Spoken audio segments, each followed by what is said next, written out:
Welcome to edition 132 of the Bebo Knows podcast. This is your host, Brian Bullock.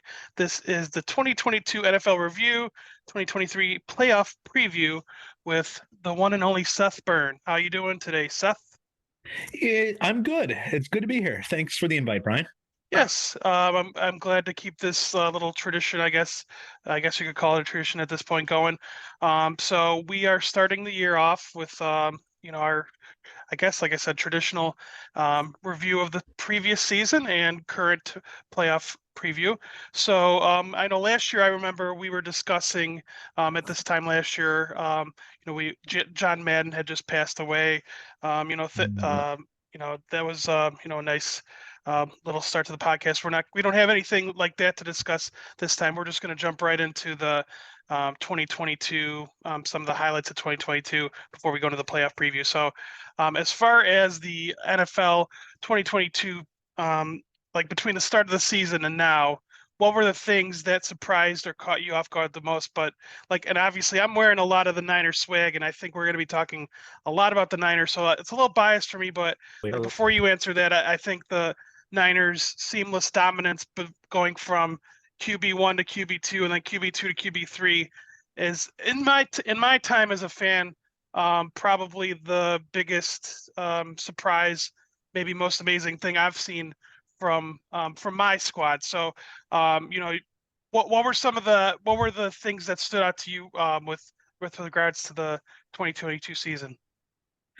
So, first of all, what you're talking about in terms of the 49ers, I mean, this might be a historic coaching performance.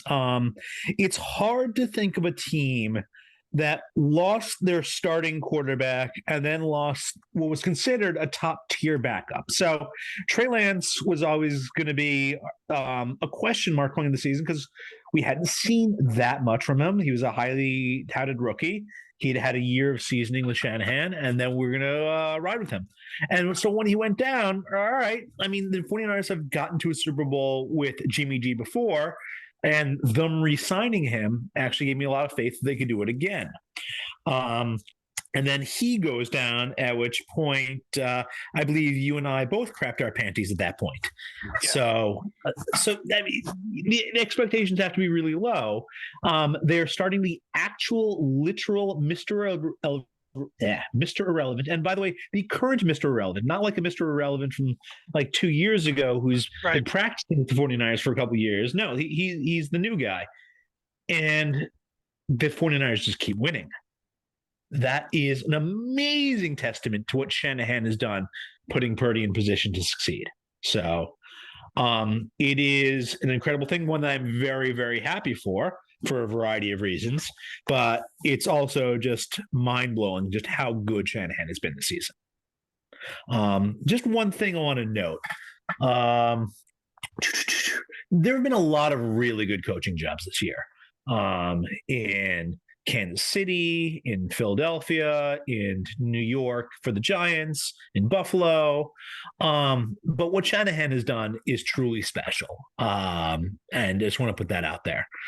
One of the quotes I've seen about Purdy, and this was kind of dismissive towards him, was that he only has to make a couple of tough throws a game to win. That might actually be somewhat accurate. And that is, again, a testament both to Shanahan and to the overall offense the 49ers have built around him.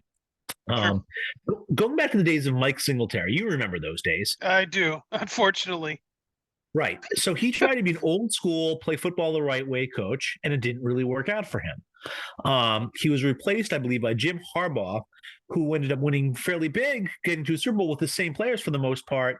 And he won by giving the players tactical advantage on the field. They were winning in the coaching room. Singletary was trying to win in the training room by being stronger and tougher and just better at playing old school football again. And that wasn't at least the way. Wasn't the way to win for the 49ers. And so winning tactically is one of the best things a coach can do for a team.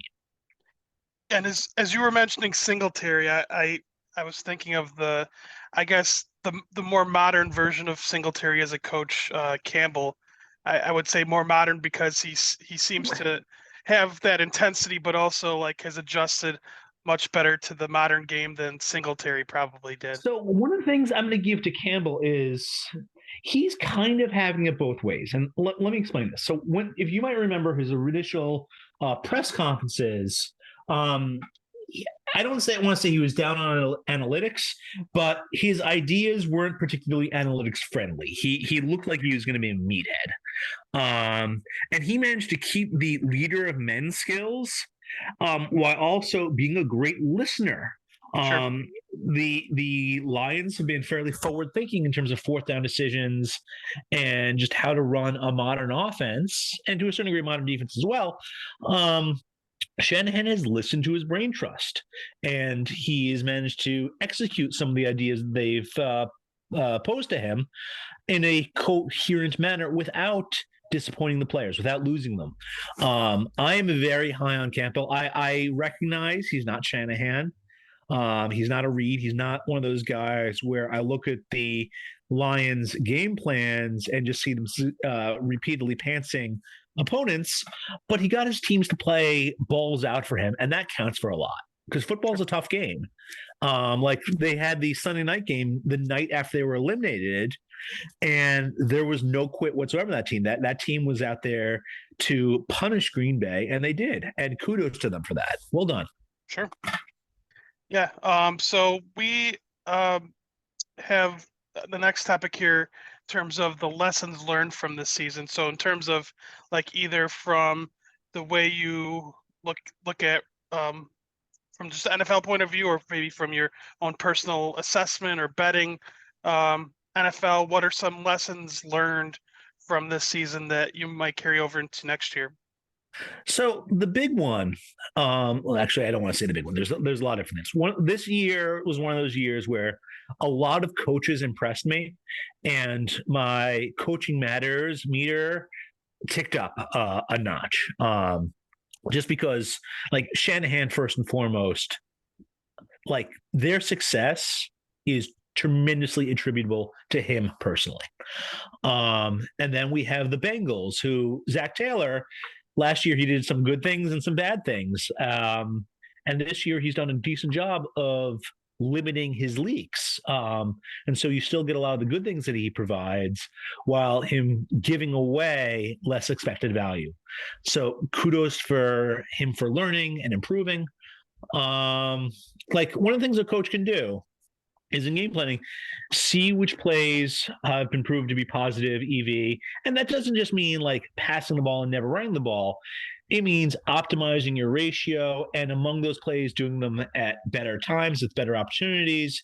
You can still keep defenses guessing while not being predictable or running the ball in times where, well, we didn't expect them to run the ball because it'd be a terrible idea, and they ran it anyway. So, well, they surprised us and gained 3 yards. Good for them. Like, just don't be brain dead. I just moved the thing. Oh, I just want to note, by the way, this is our longest. What do you call this? The notes in Google, the longest Google Doc we've ever had working together. So just be warned in advance, guys. This might take a while. So we've seen some great coaching performances: Shanahan, Daboll, Reed, McDermott. Like, coaching matters, and it's one of those things where I've made a mental note. I don't talk about coaching that much generally in my season previews, and I feel like that's something I want to go on and change. I'm going to want to talk about the coaching staffs and what they're bringing to the table more next year for the 2023 NFL preview. So that's one of the things I've taken. Okay.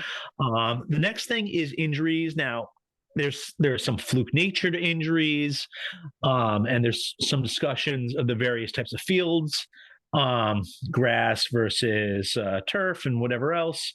But we're also just getting bigger, stronger, faster. And it's one of those things I'm going to look at, particularly in quarterbacks.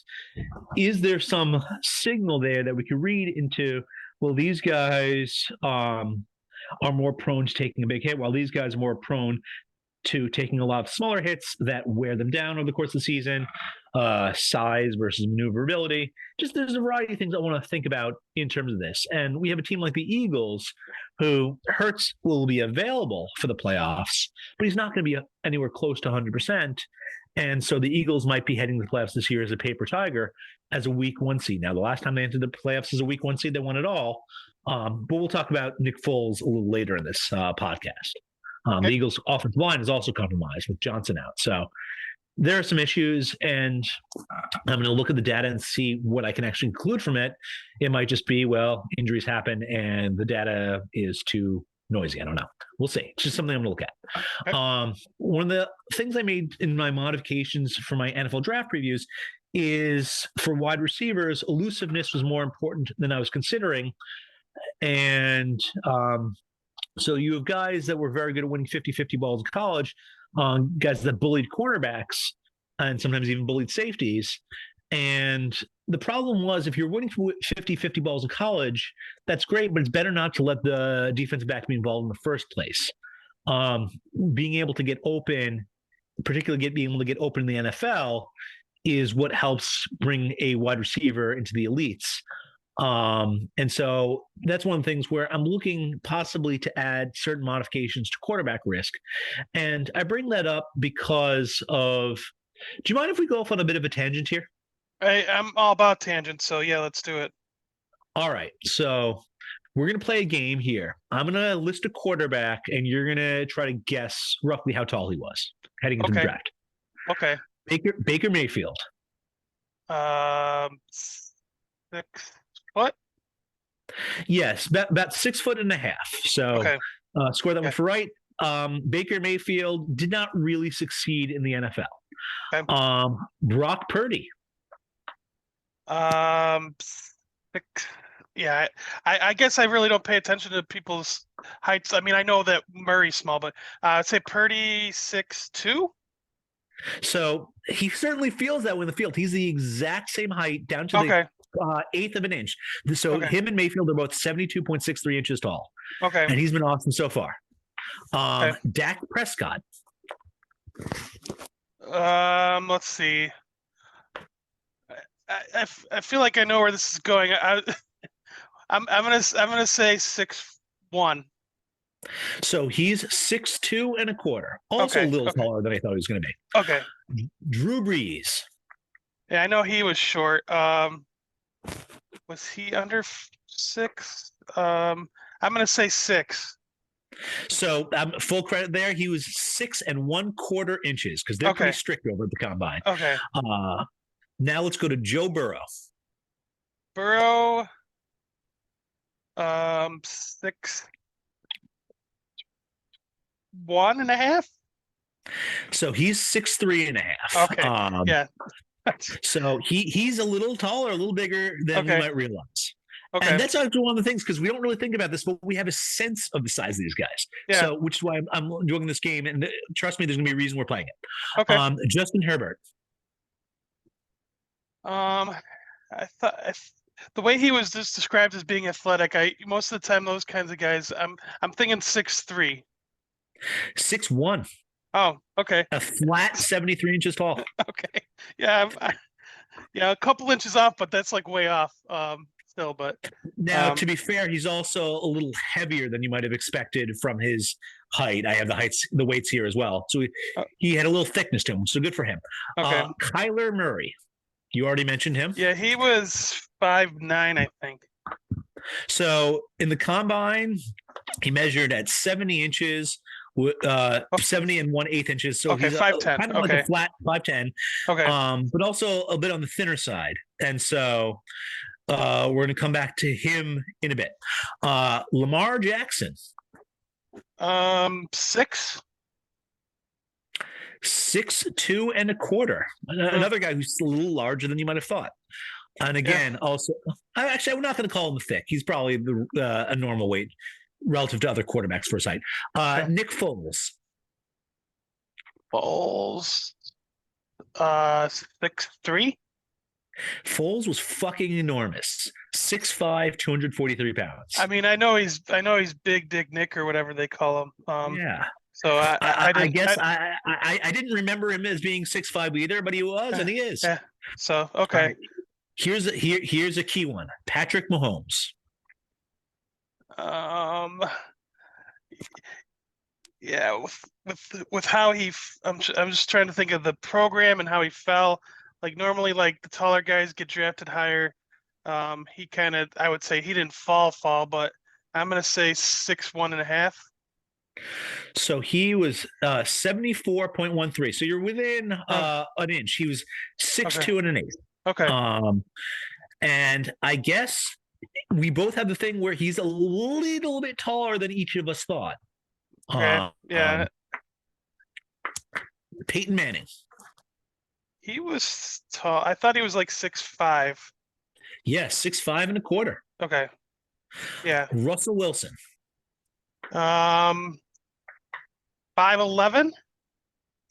So 70.63. So yeah, 5'10" and 5'8". So that's Okay, 5'11". Full, okay, full, full credit. okay. Tom Brady. I think he was.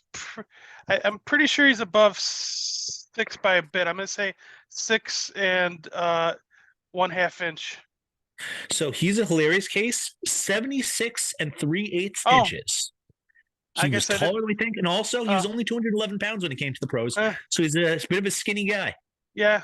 Okay. Well, I guess. Yeah. I guess I know he has that famous draft photo, but I don't remember if that was next Yeah. to like a measuring. No, I but don't it think it does have was. the thing with his information written on a little Yeah, chalkboard. that's it. It wasn't like. Yeah, I don't think it was his height though on there.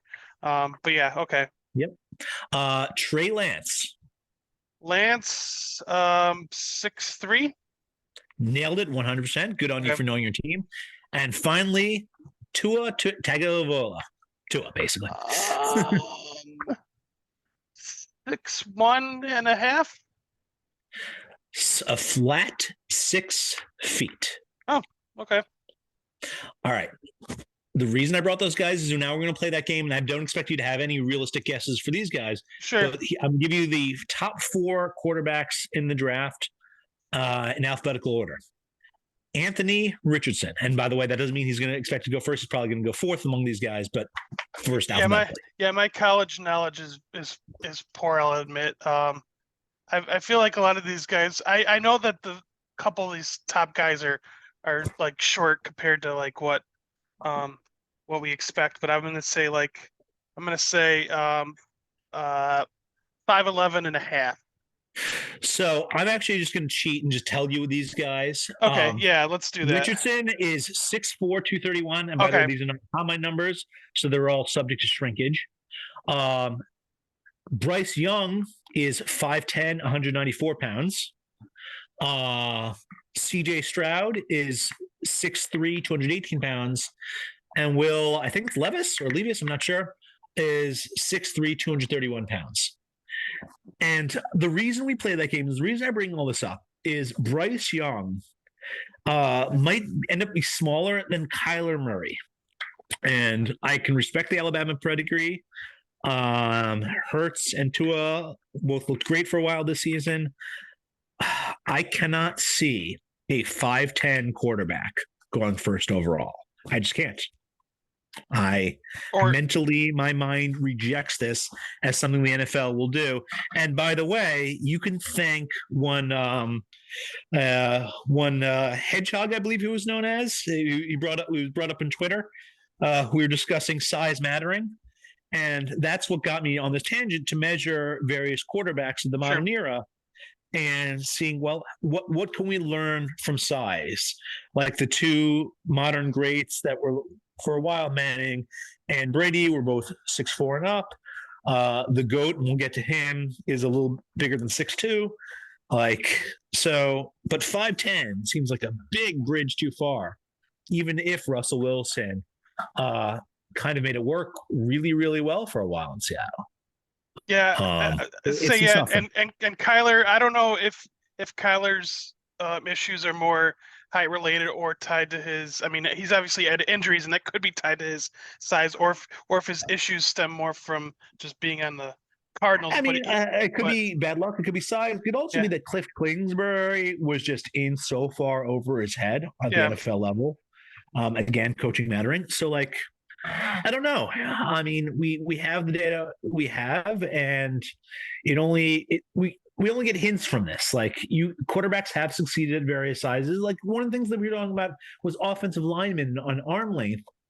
And there are guys who have succeeded with less than optimal arm length, but you have to be very skilled in other areas. Well, if you're going to be 5'10, you better be awesome in pretty much everything else if you're going to be a star NFL quarterback. Russell Wilson was great at moving around, reading defenses. Like he was a winner in college for a reason.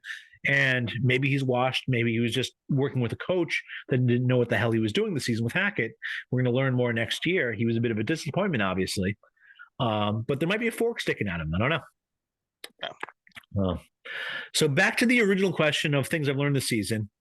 Wide receivers, elite talents matter a ton. Having a guy you can trust to beat his man makes life much easier for the quarterback. Like having an elite number one guy has clearly mattered more than even I would have thought heading into the season. Like Tennessee and Green Bay collapsed, losing their number one guys. Kansas City did not collapse, losing Tyreek Hill because Reed and Mahomes are monsters. That stuff matters. And then we saw like Philadelphia, they've been a smart team, getting AJ Brown and Devonta Smith helped lead them to getting the number one seed this year. The Bills getting Diggs kind of kickstarted Allen's growth as an elite quarterback.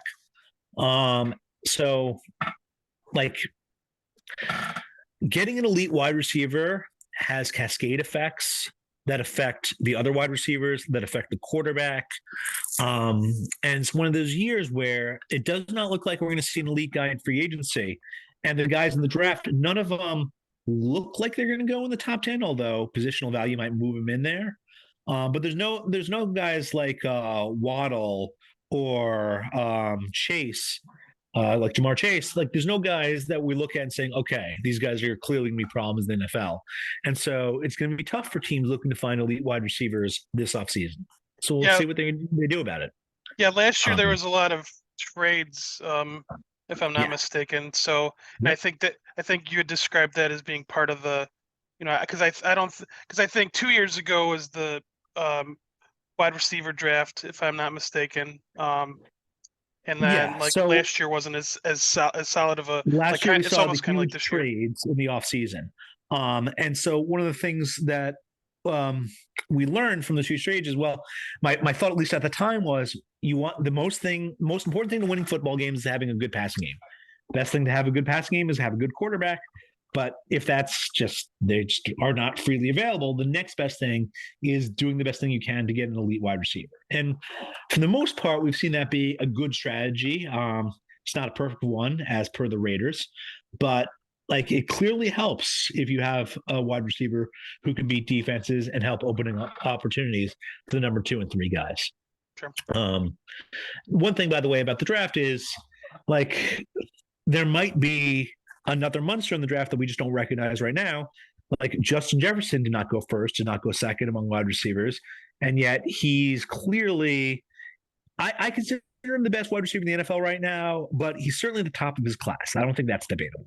And so the best guy in the draft right now might not be obvious with the information we have currently available. Yeah. Okay. All right. The next part here was asking about coaches, and my question was about the coaches that impressed you the most release, but you're gonna you kind of want to just do a quick breakdown of just I wanted to cover all of it. I didn't want to leave anyone out just for a variety of reasons. Let's start with the Miami Dolphins. So McDaniel is like a brilliant breath of fresh air in some ways. He's clearly got some brains to him. There's some coaches that you view as brain dead or just they've stopped thinking years ago or whatever else it is. That just do things that are dumb on game day. On the other hand, McDaniels can be brain dead. Sorry, not brain dead, a fucking idiot in other ways. And I'm thinking specifically of putting Tua out there when he looked to us and observers just watching television. This guy shouldn't be out there. You'd think the head coach would know that, or at least have someone who could tell him that and get him out there. And instead, Tua went down back-to-back weeks, and it was a very bad look for the Dolphins, and now he's not available this week. Are the two things connected? I have no idea. I'm not a doctor, but I don't even want to call it karma because that doesn't seem that doesn't seem right. But it's depressing from a fan's perspective. And it's one of those things where I look at McDaniel and think, well, yeah, you do some things really well, but I've seen you do some things really poorly as well. So, Sure. like, McDaniel is, let's call him interesting. Yeah, Um, yeah. I'll say that. I'll say that. I feel a little cheated that Tua doesn't get to play this week. Because yeah, they still would have been. They still would have been proud. I mean, I don't make my own numbers. I'm just gonna say. Let's just say they would have been close to what they were in the regular season matchup. At Buffalo, like 7, 6.5, 7. yeah. Even that would. Let's say a touchdown. That's a reasonable estimate. So even that would be like way more competitive than the line we see Absolutely. now. So yeah, I feel cheated on that. I'll just Yeah, wanted to add. we are expecting a Sunday early game curb stomping. Yes. So like, I if you only looked at the good things McDaniel was, you could put him in the elite or at least top tier. Hmm. But everything matters. The bad stuff counts too. So, Yes. all right, Robert Saleh for the Jets. He's been fine. Like, I don't blame him for Zach Wilson. That was the Jets shot their shot, and they got Josh Rosen 2.0. And sometimes that happens. Shit happens. Mike White has his limitations. I can live with him being the number one guy in 2023. I could live with the Jets. Like, they're certainly unlikely to trade up for any of the top two or even top three guys. But like for QB4 in the draft, that's probably within their price range, and I'd be fine with them trading up for QB4 in this draft. What I don't want to do is I don't want to break the bank for Jimmy G or Derek Carr. First of all, Derek Carr strikes me as somewhat washed, and even at his best, he was good, not great. Um, and as for Jimmy G, he should come with a disclaimer: Shanahan not included. So, like, please don't break the bank, Jets. Yeah. Anyway, Buffalo. Sean McDermott has done an awesome job. He developed Allen into what I view as the number 2 quarterback in the NFL behind only Mahomes. That's quite a feat. I liked what I've seen from him both strategically and tactically. There's been quality player development there and solid drafting. And by the way, when I say solid drafting, I don't mean like more than an average number of your guys have to be hits. I just mean don't do excessively dumb things. Like don't ignore positional value, like taking running backs in the first round. Don't trade up excessively. Don't try to be a hero. Sure. Just try to do a reasonable job. For New England, the washed meter on Bill Belichick is slowly ticking up. I'm not sure what Robert Kraft wants to do here. So the thing is, Belichick is 18 wins behind Don Shula in the lifetime wins total, and he clearly wants to finish ahead. He hates Shula. And supposedly Belichick earns $20 million a year. So we have no idea about his contract length, and we know he turned 70 last April and will be 71 next season. So one of the ways this could end is with Bill Belichick retiring after getting 19 wins over the next couple of seasons, or maybe Kraft could do unto Bill as Bill has done to under so many players, and just say, "Look, you had a great run here. It's time for us to move on in part." And that I'm sure would piss Bill Belichick off tremendously. I mean, he's won so many titles for Kraft. Kraft might want to say, "All right, we're simply going to wait this one out," or Kraft could say, "Look, I've got a business run or a franchise to run." So I don't know. I don't know what's Yeah. going to happen there. Yeah. I guess we'll see if he wants to market that like, the win record, because obviously almost all of it was with the Patriots, so it would be something Yeah. that they could like flaunt, I guess, if Sure. but yeah, you were mentioning his salary, so I didn't realize that until you just mentioned this, that coaches' salaries really aren't ever mentioned that much. They're not part of the collective bargaining agreement, so they're not public records. Okay. The research I have been able to uncover is that Belichick's getting 20 a year, Pete Carroll out in Seattle is getting 15 a year, and those are the top two. Okay. But if it is possible for us to be wrong in a variety of ways on this, I don't know. Okay. All right, moving to Cleveland. Kevin Stefanski has generally done a solid job, some nice things. One of the things that we could be slightly concerned about is how good Deshaun Watson is going to be in Cleveland. I wrote here, he may have been dealt an unexpectedly tough hand if Watson does not fully reclaim his skills from Houston. Now, we've only seen Watson a small sample of games so far this season, and there's been some weather-related challenges in those games. So we're going to learn more next year. This is simply a developing situation to keep an eye on. Yeah. But mostly, I found Stefanski to be pretty solid. All right, next up, Pittsburgh. All right, so Tomlin is one of those odd cases. He's unique in that we see so much questionable game management. Punt to win. He's not a next gen stats kind of we're going to take the risk kind of guy. He is an old school guy, but check the last time he had to lose in the season. It just doesn't. That's not his thing. Sure. He gets his players ready to play. He teaches them.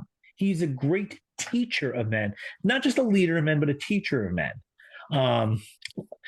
So we remember like when Belichick and the Steelers used to play, the Patriots and Steelers would play these big games, and Belichick would generally pants Tomlin. It was chess with the checkers. That's not Tomlin's strength. But Tomlin's strength is teaching guys how to play football and making them willing and ready to play football, and that counts for quite a bit. So he's a good coach, even if if he closed his leaks the way Zach Taylor did, he'd be top tier. But he's just not going to do that. That's not who or what he is. So he does good things, but he also has his flaws that are on display. We can do the math on those flaws. So it is what it is. Zach Taylor, he's learned at least from some of his mistakes. I have to give him credit for that. His improvement as a coach is one of the reasons why the Bengals are the clear third overall team in the AFC. So good for him there. Yeah, and to point out, like, some people will judge, how good he did by like how far they get this year, but I think anyone who's watched the Bengals from the last year to this year, regardless of even if I don't think they're going to get upset in the first round, but if they don't make it to the Super Bowl, I still say they had a better overall year this year than last. I would agree with that. I mean, if they lose this weekend, it is somewhat laughable. But if they lose to Buffalo, there's no shame in that. Yeah. That is a very, very hard matchup. Yeah. And if they win that game and if they beat Kansas City, I mean, they might be the AFC Super Bowl representative, and that would have been something no one would have expected a year ago. So, like, he's done a respectable job so far, and I think he's going to build on it.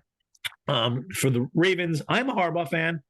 One interesting thing as an organizational level is they've started to zag when the rest of the NFL is zigged in terms of positional value on safeties and off-ball linebackers. Now, they've done it for some strong talent, particularly with Roquan Smith as possibly one of the best off-ball linebackers in the NFL. So I get it. Like, if an asset class is becoming cheaper, maybe you should be buying more of it. That's what the Ravens have done. Like, when they draft, they wait for top talent to follow them. They don't generally trade up, with one notable exception. I believe they traded to get the 32 pick to take Lamar. But generally, they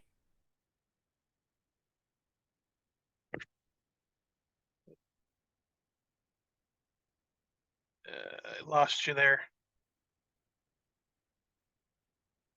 You there? Pause this. It's so sorry about that. So yeah, what you had cut off when you were talking about them trading up for Lamar as being one of the few. So they don't generally trade up in the draft. They generally wait for the value to come to them, which is a solid strategy. They're a pretty smart team in terms of drafting, in terms of free agency in general, and I think Harbaugh is a very good coach. Now, it might not matter if they don't have a healthy quarterback in the playoffs, and I don't know if Lamar Jackson is injured. I presume he is injured. I don't know how injured he is, if he's making business decision not to go out and play at less than 100%. And if he is making a business decision, all right, more power to him. I mean, he doesn't have a contract right now for heading into next season. So, like, I get it. So I expect them to probably get their asses kicked this weekend without Mar because they've been pretty awful with him. So we'll see. So yeah, let's see. Going into the next division. Uh, yeah. So the Colts, I literally just wrote LOL, let's move on. Like, Yep, you that's can't have the owner making personnel decisions. The owner hires people, hopefully hires good people, and then lets them do their jobs. This is not going to work for Indianapolis. It's not going well so far anyway. Texas, the Texans. I'm glad Lovey Smith did them dirty on the way out of town.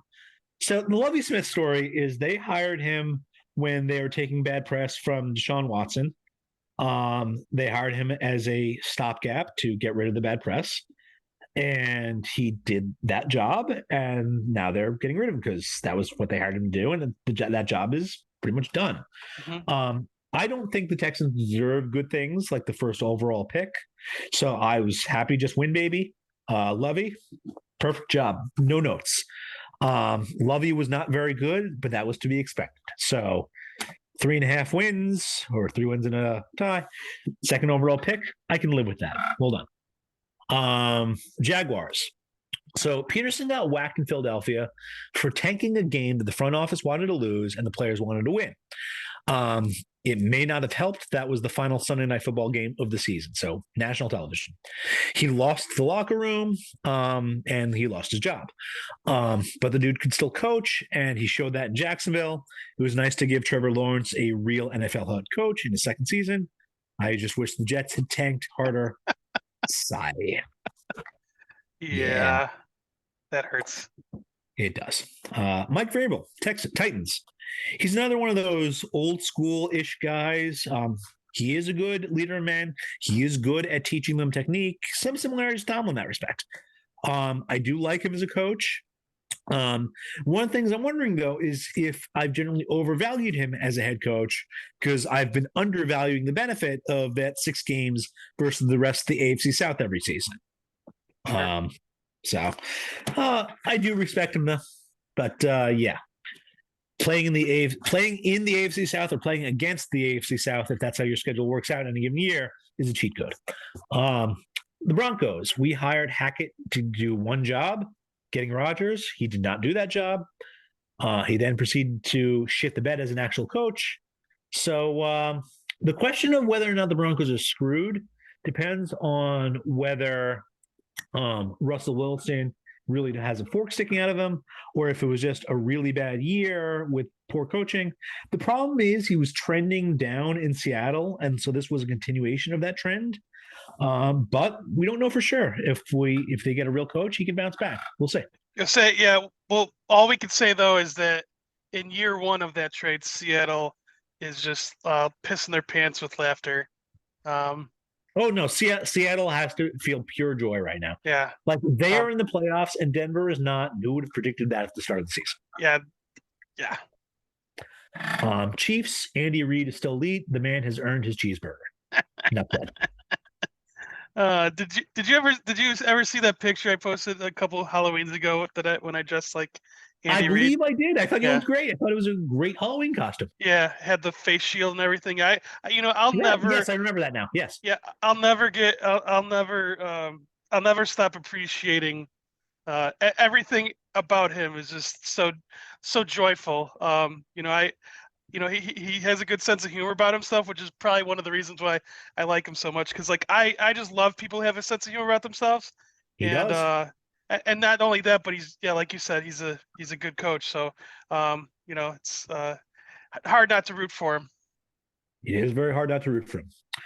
So let's go for a team and a coach who's very easy not to root for, the Chargers. So let's talk about we discussed John Madden earlier in the podcast because he died right before last year's podcast. The Madden Raiders were facing I believe the Cincinnati Bengals in the final game of the season, and it was a meaningless game for the Raiders. As a matter of fact, the Raiders had 2 meaningless games to end the season that year, and they're facing the Bengals in a game where if they won, then the Steelers would win the division and they'd make the playoffs. But if the Raiders lost, the Bengals would win the division. And the Steelers actually placed out a full page ad, asking the Raiders to go all out. And the ad actually had nothing to do with it. That was just John Madden's philosophy. I'm not going to tank a game. We're here to play football. We play every week, and that was just his philosophy. You don't rest. You don't take your foot off the gas. You play football, and they did. And they beat the Bengals, and then they beat the Steelers in the playoffs, and then they beat the Vikings in the Super Bowl. So that can be your organizational philosophy. Tom Coughlin had the same style of philosophy. Old school guy. It's a week to week game. You have a game this week. You play hard this week, and they did that against the Patriots in the final game of the season. Had a great game. They actually, speaking of Coughlin and getting to one of the Professor Shine questions, a little bit of fast forwarding here, asked about, has there ever been a team like the Vikings who have had playoff success, won the Super Bowl? And the 2011 Giants had a negative point differential. Actually, it might have been even worse than this year's Vikings, and they won the Super Bowl. So it can be done. And when it was done with one of those old school philosophies. Now, there are other coaches that have different philosophies. There are other coaches that want to keep their guys healthy in the preseason, which, by the way, the Chargers did. And then if they're playing a meaningless game, are going to pull all their starters, which is what the Giants did against the Eagles. Sure. That's also a fine organizational philosophy. The important thing, though, is that you have a consistent philosophy. You understand what you're doing and why you're doing it, and you take whatever risk you're taking. You could take the risk of injury, or you could take the risk of rust. But you've made your choice, and it's an informed decision. The Chargers kept everyone out in the preseason and then got Mike Williams hurt last week in a game that was meaningless for them. And Staley just looks like an idiot because he is an idiot. So I could absolutely respect an old school philosophy if that's what he chose, although it would be a little odd for him, given so many other things about him as a coach. But I can't respect just not fully utilizing your practice squad, understanding proper roster management, and understanding proper game management. So, unfortunately, that's rough for the Chargers. But on some level, I don't want to say they deserve it, getting what they deserve, but this is a risk that they took. Yeah. So, also previously, he was highly aggressive as a coach, which was good, made a lot of good fourth down decisions previously, and that has regressed quite a bit this year. He has not been one of the better coaches in terms of decision making. So Staley trending down, in my view. Okay. Raiders, Josh McDaniels might be a good example of the Peter principle. He's a good offensive mind. That does not mean he's a good head coach. He may have been promoted beyond his level of competence. There's also the issue that Raiders are just a clusterfuck of an organization in general. So it's hard mode there, no matter what. Sure. Now, all right, now we're on to the NFC. We are. For the Giants, I had hated their draft after the first round, which I thought was perfect. I thought both picks were exactly who they should have taken when they took them. But Daboll has impressed me. When they got the head coach front office combo, I was worried that Daboll was going to be, well, I guess it was a question where I wasn't sure if he was going to make the same mistakes we saw on draft day of reaching for things and not valuing things properly. But no, Daboll has been aces. I've been very, very happy with Daboll. He's one of the major reasons why the Giants have made the playoffs. He's helped Jones cut down on some mistakes and gotten the best out of a bad roster. And the charm of life, by the way, continues this week when they face Minnesota, a playoff team that they can beat. So very excited for that game. For the Eagles, Sirianni has done a good job. I mean, it's been notable that they did have a soft schedule, but they developed Hurts. He was an MVP candidate, which admittedly he would not have gotten my vote. But I understand why he was on the short list. And that's an impressive job for the Eagles from Jalen Hurts. And also an impressive job for the front office, providing him with some great weapons. Like the Eagles may have been quite smart in investing in wide receivers. So good for them. We're going to see how Sirianni handles, though, being dealt a tough hand in the playoffs with an injured offensive line and an injured quarterback. For the Commanders, Riverboat Ron might be wearing out his welcome. They need to find a solution at quarterback, and Ron's a big part of that. Wentz was always dead money, though. Wentz was washed 2 stops ago, so this is never going to work in Washington. For the Cowboys, Fat Mike suckered Jerry Jones, and I'm always going to respect him and love him for that. And there's going to be more Fat Mike content, by the way, in this pod a little later. But okay, so we want to save that for save that for later. Okay. All right, for the Vikings, Kevin O'Connell is fine, I guess. They went 13-4, so kudos to him there. They're obviously much worse than the record. And yet they're rightly favored to make it to the divisional round. So, respect for him there, I guess. A decent enough job. Packers. Yeah, I'm a Vikings fan this round because if the Niners win and the Niners win and the Vikings win, we got the Vikings. So, yes. So that is a good reason to be a Vikings fan. Because otherwise it's most likely Giants, Eagles, and then we face the Buccaneers or Cowboys. So I'd rather face the Vikings than certainly the Cowboys. Yeah, same page there. So all right, I get it. I will of course be rooting for the boys in blue because while I am a Jets fan, I do root for the Giants, but I get it too. For the Packers, Matt LaFleur has done a lot of stuff really, really well. But mostly he just hasn't been bad in any real way that I could notice. So very solid head coach. His 13 win streak run was very impressive. Obviously, he did not have commensurate playoff success. What can you do? Now he's going to be playing on hard mode with either old man Rodgers or worse, Jordan Love. Honestly, the Packers might be in the mood to trade up in the draft this year and just grab their guy of the future if they decide, you know what, Love wasn't it, and Rodgers isn't going to be going forward either. So we'll see.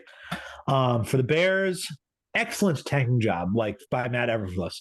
The Bears wanted that number 1 pick. They started the season, I believe, 2-2, or maybe even 2-1. I don't know. 2-1. Yep. 2-1, and then they rallied. So they rallied instead of puked and rallied. They rallied and puked. They rallied and puked. Yeah. Now let's actually talk about because we're here. This is a good time to talk about what the Bears should do with the number 1 overall pick. I will tell you what I would do is I would trade the overall number 1 pick for the best haul that was offered. Basically, I'd hang on my shingle, let teams bid. I'd send the pick over to Sotheby's, put it up for auction, and when the hammer goes down, I take whatever package of picks I get. The reason I don't want to, so one option is you take another quarterback, and that way you have 2 lottery tickets to try and find your quarterback in the future. And while I get that in theory, it doesn't really work in practice because you actually have to train someone. You only have so much offensive tension. You can put them both in the film room, I guess. Yeah. But there's only so many first team snaps to go around, and it's a situation where even if they did draft someone else and traded Fields for whatever they could get for him, are they putting that next guy in position to succeed? Will he have the talent around him to succeed? I think draft haul could be, if used wisely, and also they got plenty of cap space for days. If they choose to go on building around Fields, they can, and that's what I'd like to see them do. And I believe that is the best chance for the Bears to develop it into a long-term winner. So take the King's ransom and build around the guy you have. All right. Yep. Lions. We talked about Dan Campbell earlier. He might actually be my favorite head coach in the league now. I would not consider him the best. Shanahan, Reed, McDermott, all clearly on tier above. But I love him anyway because he's a genuine dude. He's a true leader of men. The Lions gave him max effort week after week. The offense flourished, which is an impressive thing when Jarrett's led by Goff. Yeah. So I really hope that the Lions give Campbell plenty of time to mold and build that team in his image. And I do think in time they can be division champions behind it. I like it a lot. Um, for the Saints, I was not impressed by Dennis Allen. The more interesting things with the Saints head coaching is they're apparently pimping out Sean Payton to the Broncos and to a couple of other teams. So my expectation is this is a disaster waiting to happen, but we'll see. And it'd be nice for the Saints, I suppose, if they get some draft compensation for him. For the Falcons, Arthur Smith. This is one of those inconclusives, like fine, I guess. The problem with the Atlanta is the roster construction has been so wonky, it's tough to judge how good Smith is. They need to figure out a proper plan at quarterback at this point. Yeah, and they So. yeah, and they were, if I remember right, they were one of the they were like co-favorites or close to So co-favorites to being the in the worst record. preseason, So before the season, the um, Falcons and the Texans yeah, were the top two competitors, and the Seahawks were up there. yeah. So, So um, yeah. Credit at least, because I don't remember like ever like being like LOL Falcons. Like, I mean, I know they had bad games. Obviously, the record wasn't great, but like they, I don't ever remember being like, you know, like they like, just based on looking at box scores and stuff, it always seemed like they were giving efforts. I guess I don't know. It seemed like, but I'm not saying they were good, but it was that whole the motivation angle that you were talking about it on the preview podcast, where you were discussing that whole prop and like how to assess, like, true motivation for number one pick. And like, I guess, they didn't seem like they were playing for the number one pick, is like, I guess what no, I'm they getting at. tried, and good for them. They actually had a solid record. They were competitive for winning the division late in the season. Now that also says it's about it's a terrible division, Yeah. but they were not the worst in it. Like I don't think they were. So, by the way, if you could do me a favor and actually check on what the odds were for the Bears, I am now a little curious now that you brought that up. I'd forgotten about that. Yeah, I'll take a look at the old outline here, and you can continue Yeah. on with the So discussion for the there. Buccaneers, I mean, how much Super Bowl halo are we giving for Todd Bowles? He's been an excellent defensive coordinator. Full credit there. But this season, he also pissed the fuck out of Tom Brady to no end, which I actively enjoyed. So I suppose let's keep that going.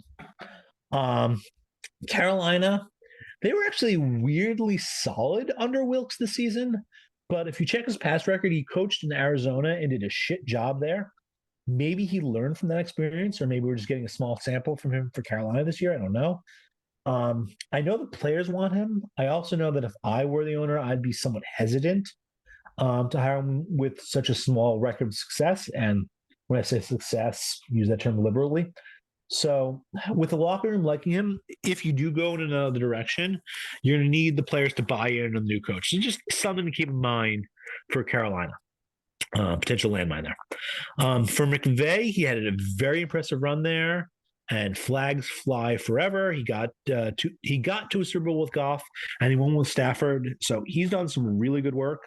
I do not know what the future brings there. I do know that in Los Angeles, they sacrificed their future.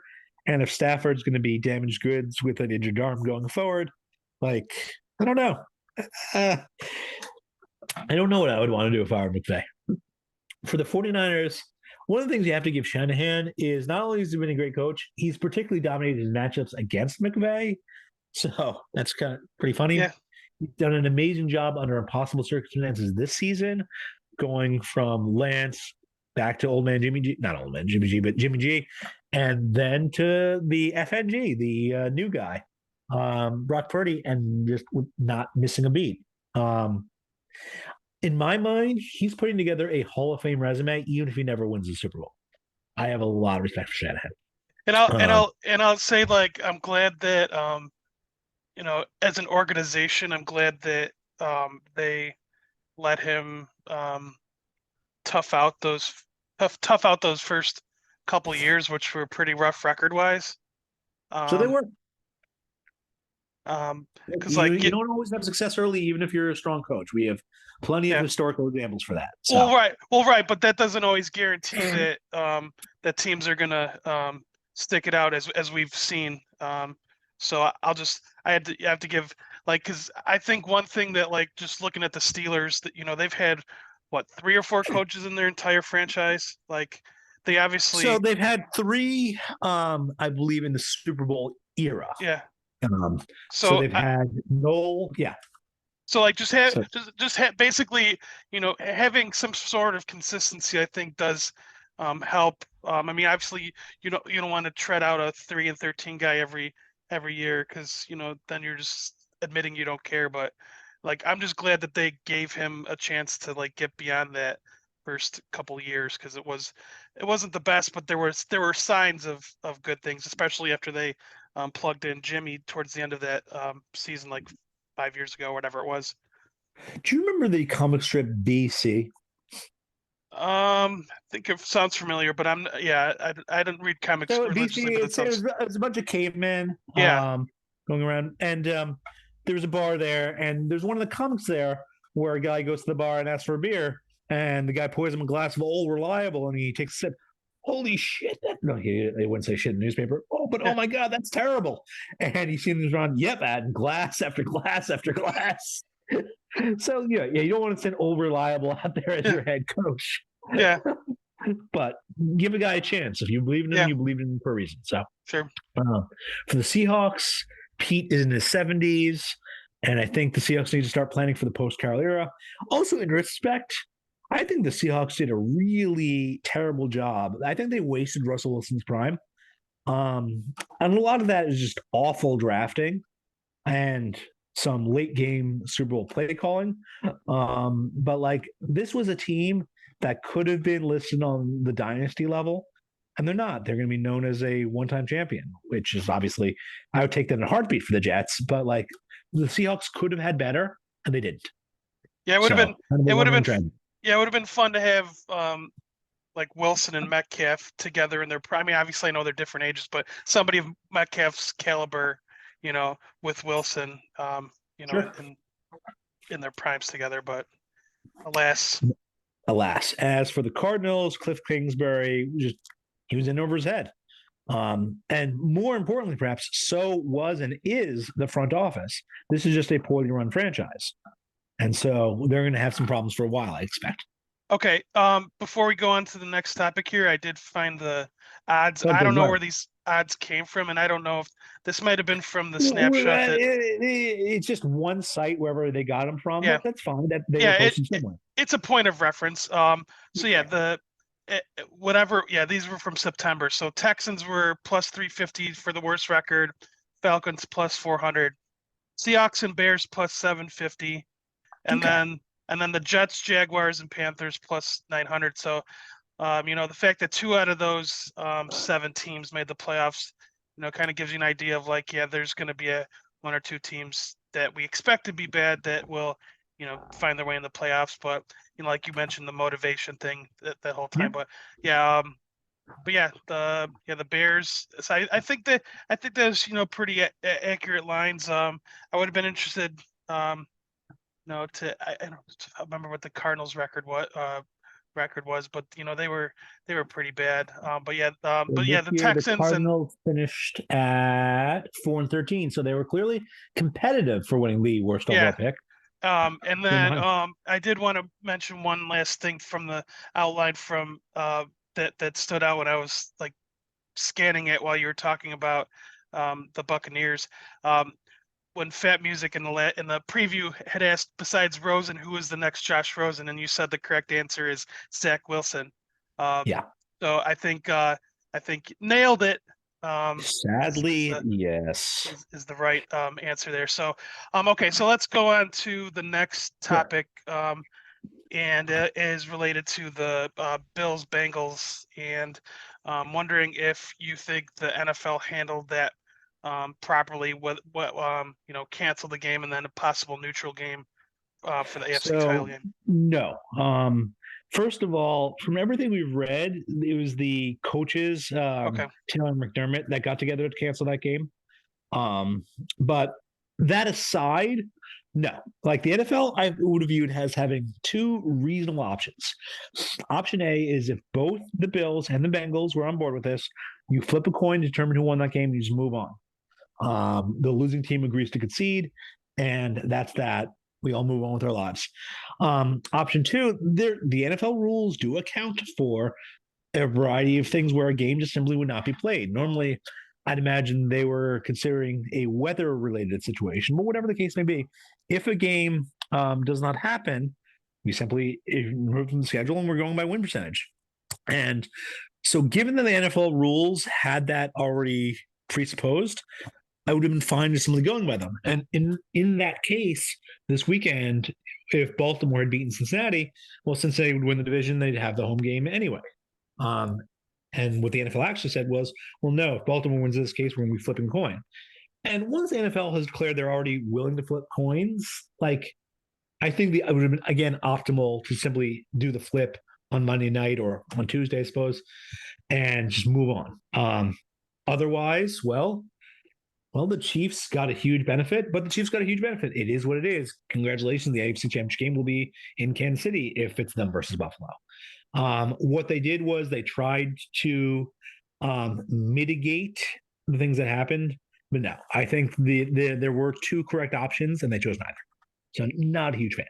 Having said all that, I already have my hotel booked for Atlanta. Okay. So let's see what else.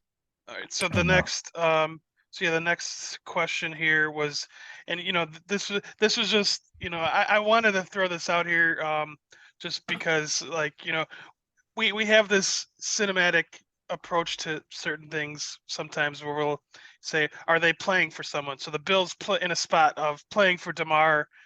Is there ever a situation where like outside factors or some sort of extra motivation angle ever plays a role in the personal lives? And I mean, I kind of knew what the answer was going to be to this when I asked it, but I just wanted to actually hear you. That's fair. I mean, my answer is just no. This is not a movie. Like all these players are in playoff games. They're all going to be doing their best to win them. I don't think this changed anything. The one thing I will say is if there's a Cincinnati Buffalo game, I do think there's going to be some emotion there from both sides. They went through something together, so yeah, and I that could think be an interesting. and I think they're probably there's probably a big sigh of relief for Buffalo that there's no chance of playing in Cincinnati. That's true because that would have been an added layer of reliving the I mean, event. and that would be the thing where is there any way there's really no way to metrically measure, the impact of that. So yeah, I just didn't know if that was ever considered, but yeah, just I had to ask it. So all right, Mhm. so in your lifetime with any sport, has there ever been a comparable situation to what we went through January 2nd, in terms of, I mean, there are a variety of things I might not be remembering. The one thing I thought of was Hank Gathers in college basketball, and yeah, if you remember, it was Bo Kimball yeah, shooting a free throw left-handed to honor him. But that is a different situation for a variety of reasons. So no, I can't really think of anything like this where a player's taking a freak hit and staring death in the face. okay. So this is unique to me. Maybe someone else can bring something up and on Twitter after listening, but I don't know. Sure. Yeah. And I know that they had brought up that there was somebody who had died from a football related thing when Buckus hit a guy in the 60s, I think, Detroit game. I don't remember Yeah. um You know what? I admit I had forgotten about that, but the old school NFL, it would yeah. not surprise me. Yeah, One thing, and they played through that, by the way, from what I read.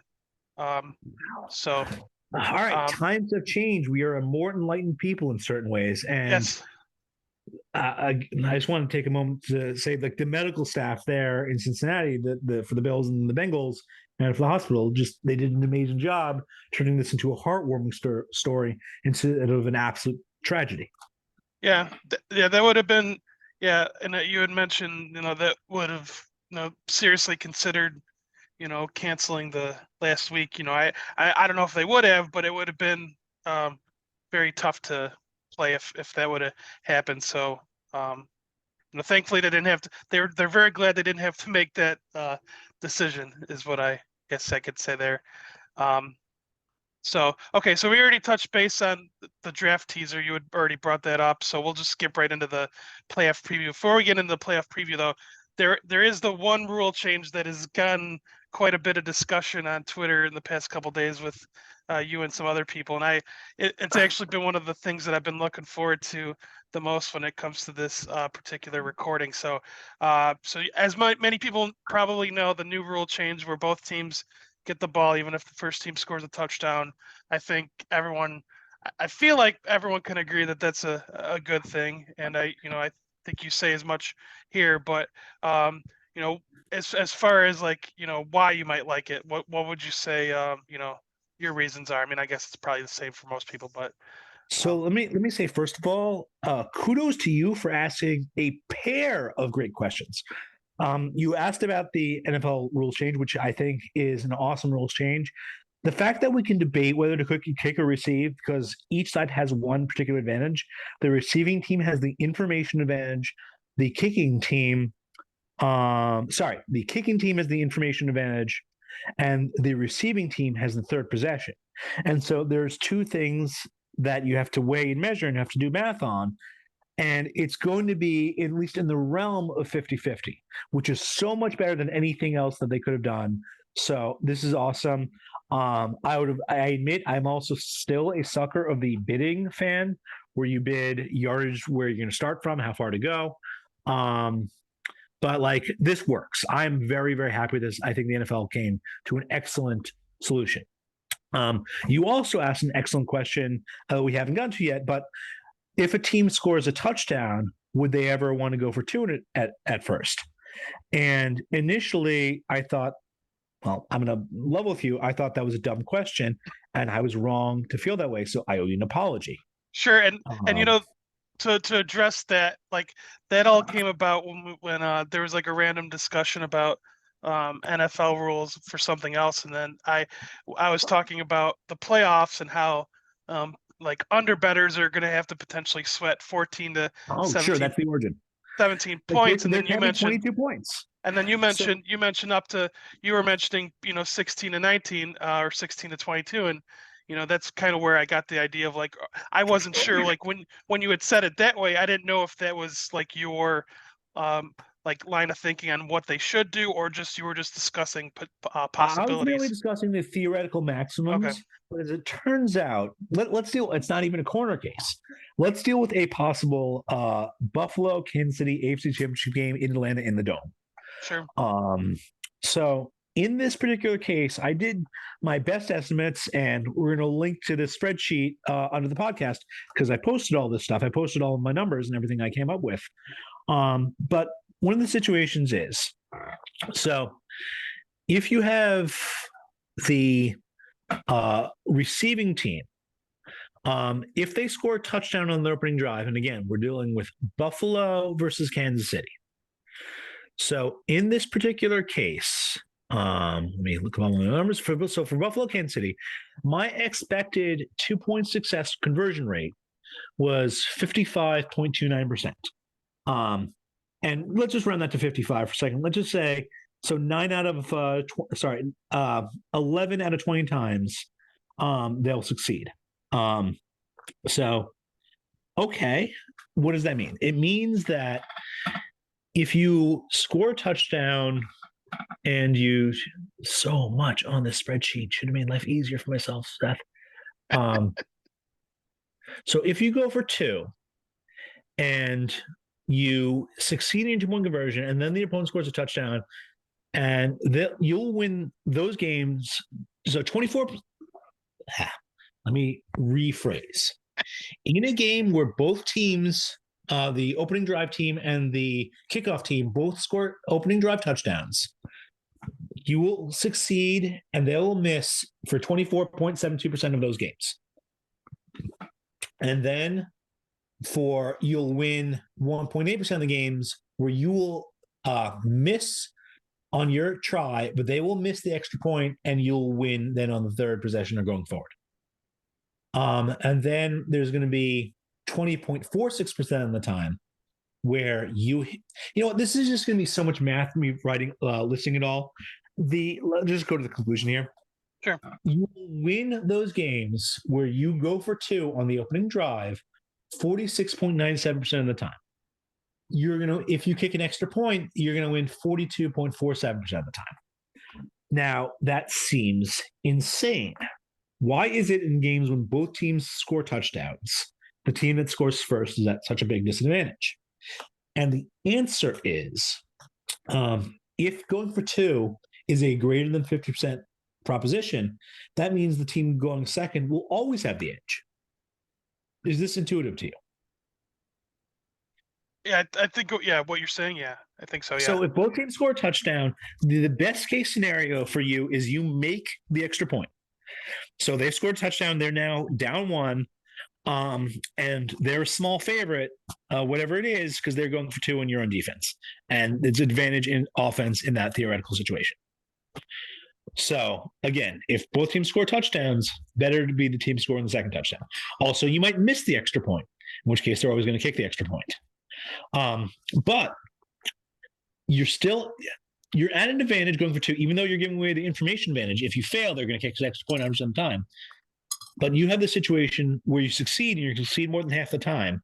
And when you do, the worst case scenario is you have a situation where you're highly advantaged and there's a third possession because it's a strong offensive environment. And now all you need is a field goal.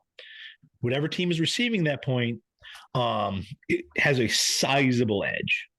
So you're going to win a majority of those games where both teams hit on the 2-1 conversion, and you obviously win every game where you hit and they miss. sure. So again, like under 50%, but that is the best you can do. Now, that does not apply for most NFL matchups for most of the time. So I did the math for average NFL games, and for average NFL teams going for two, it flips. You will win 47.17% of the time when both teams score and you score the first touchdown and you kick an extra point. And if you go for two, you're going to win 43.16% of the time. And then this is just assuming NFL averages in overtime. And one of the things I wrote was, if the offenses are dominant enough, you want to go for two in an opening drive touchdown.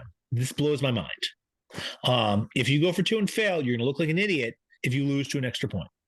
Yeah. But never, ever, ever kick an extra point just to force the third possession. Any coach that and trusts his defense is an idiot. So you have a situation where the opening team, the receiving team took the opening kickoff, drove for touchdown, kicked an extra point. They're up 7. You then drove back for touchdown. You're now down 1. You always have to go for 2. You cannot kick an extra point to then kick off in a situation where your opponent beats you in a field goal. Can't do it. You will always have a higher percentage chance of winning that game on a 2-1 conversion. So that much is straightforward. This is a mistake I hope we never see. Now, the other controversy, go ahead, please. I was just saying, I hope we don't have to wait years to see this play out. I hope there's a game this year, and I hope it doesn't involve the Niners, because that'll give me a heart attack. I'm hoping that there is. Statistically speaking, we have 13 games in the playoffs. I'd say there's a reasonable shot one of them goes to overtime. Yeah, I would like that. Sorry, go ahead. Sorry, go ahead. Yeah, you were going to say. So the one other controversial thing was the difference between being up 3 and up 6. And let me just focus on overtime here. Okay. I spent a lot of time on Thursday digging through data and trying to figure out how coaches would react in the various situation. And admittedly, we're in a situation this has never happened. We've never had a situation, as far as I know of, where, or maybe I'm wrong. You know what? I apologize. There have been situations where you can kick a field goal and then in a situation where your opponent is in a sudden death situation.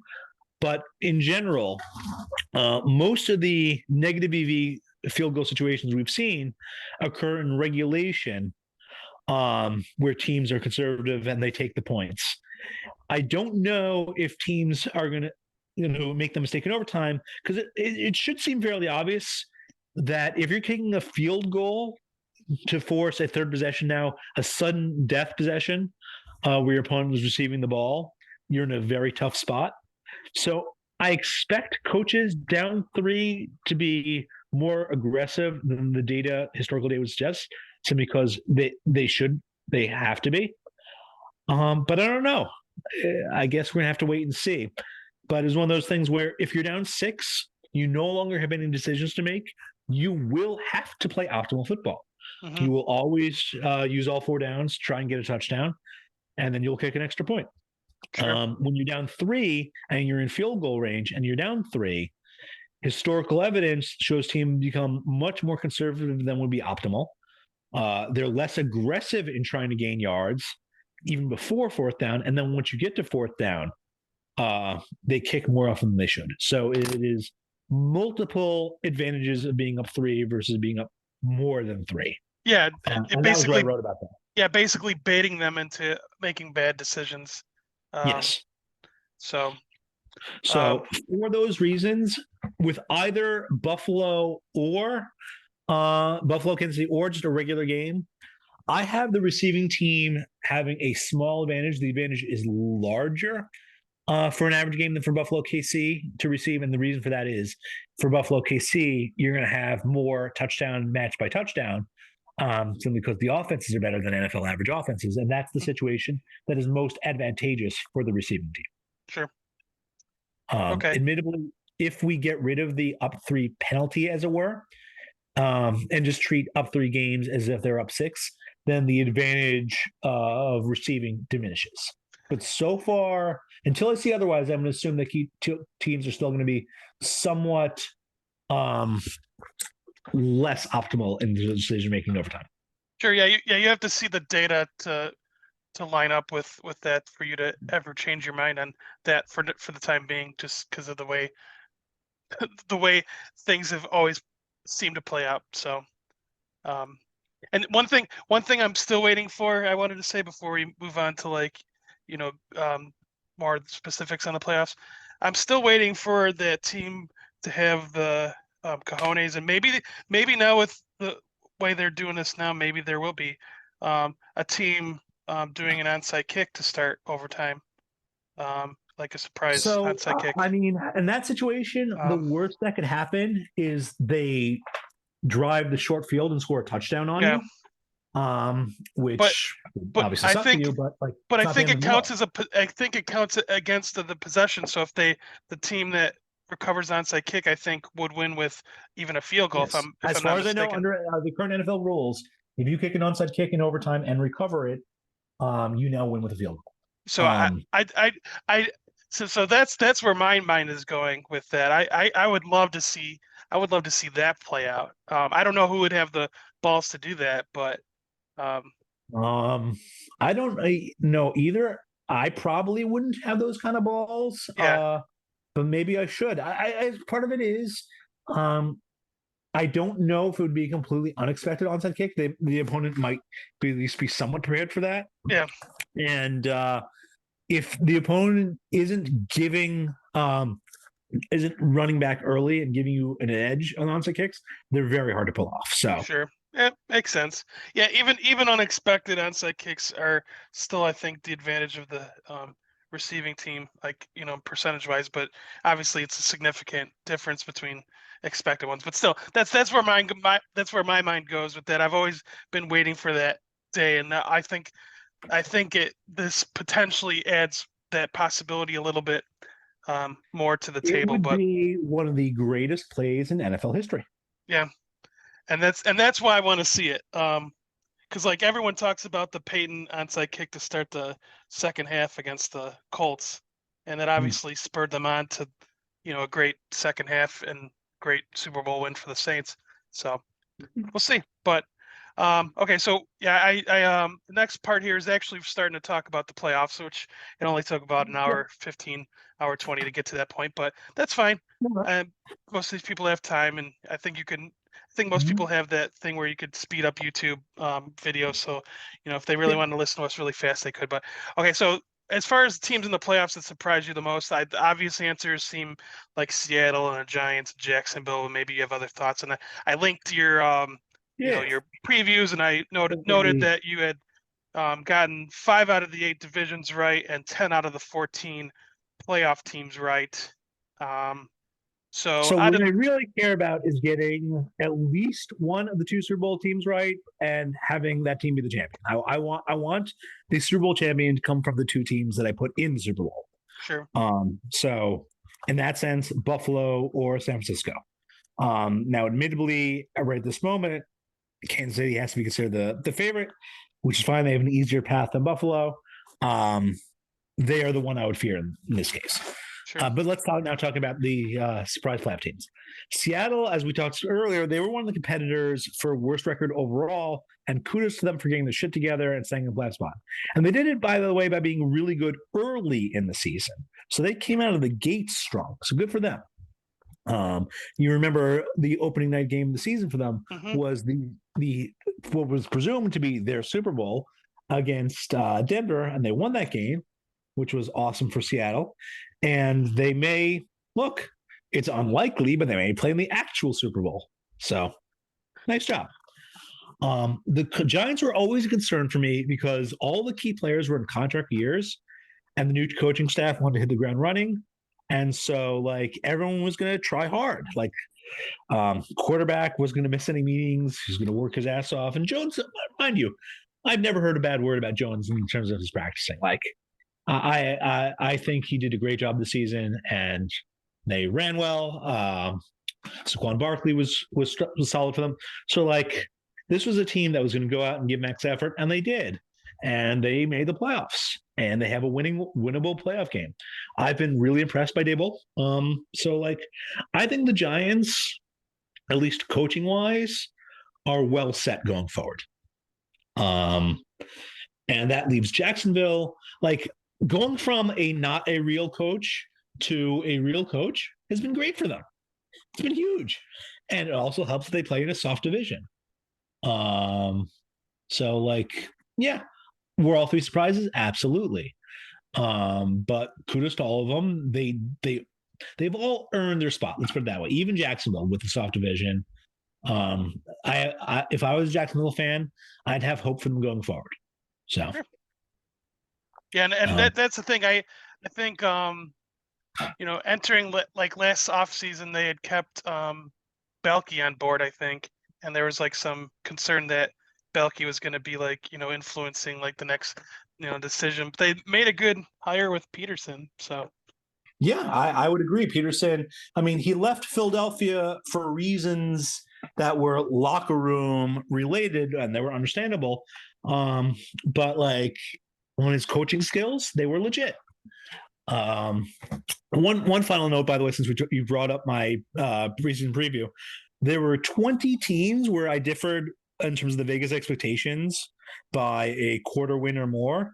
And on 14 of those, I was directionally correct. So, all right, that was the masturbatory part of this. Sure, podcast.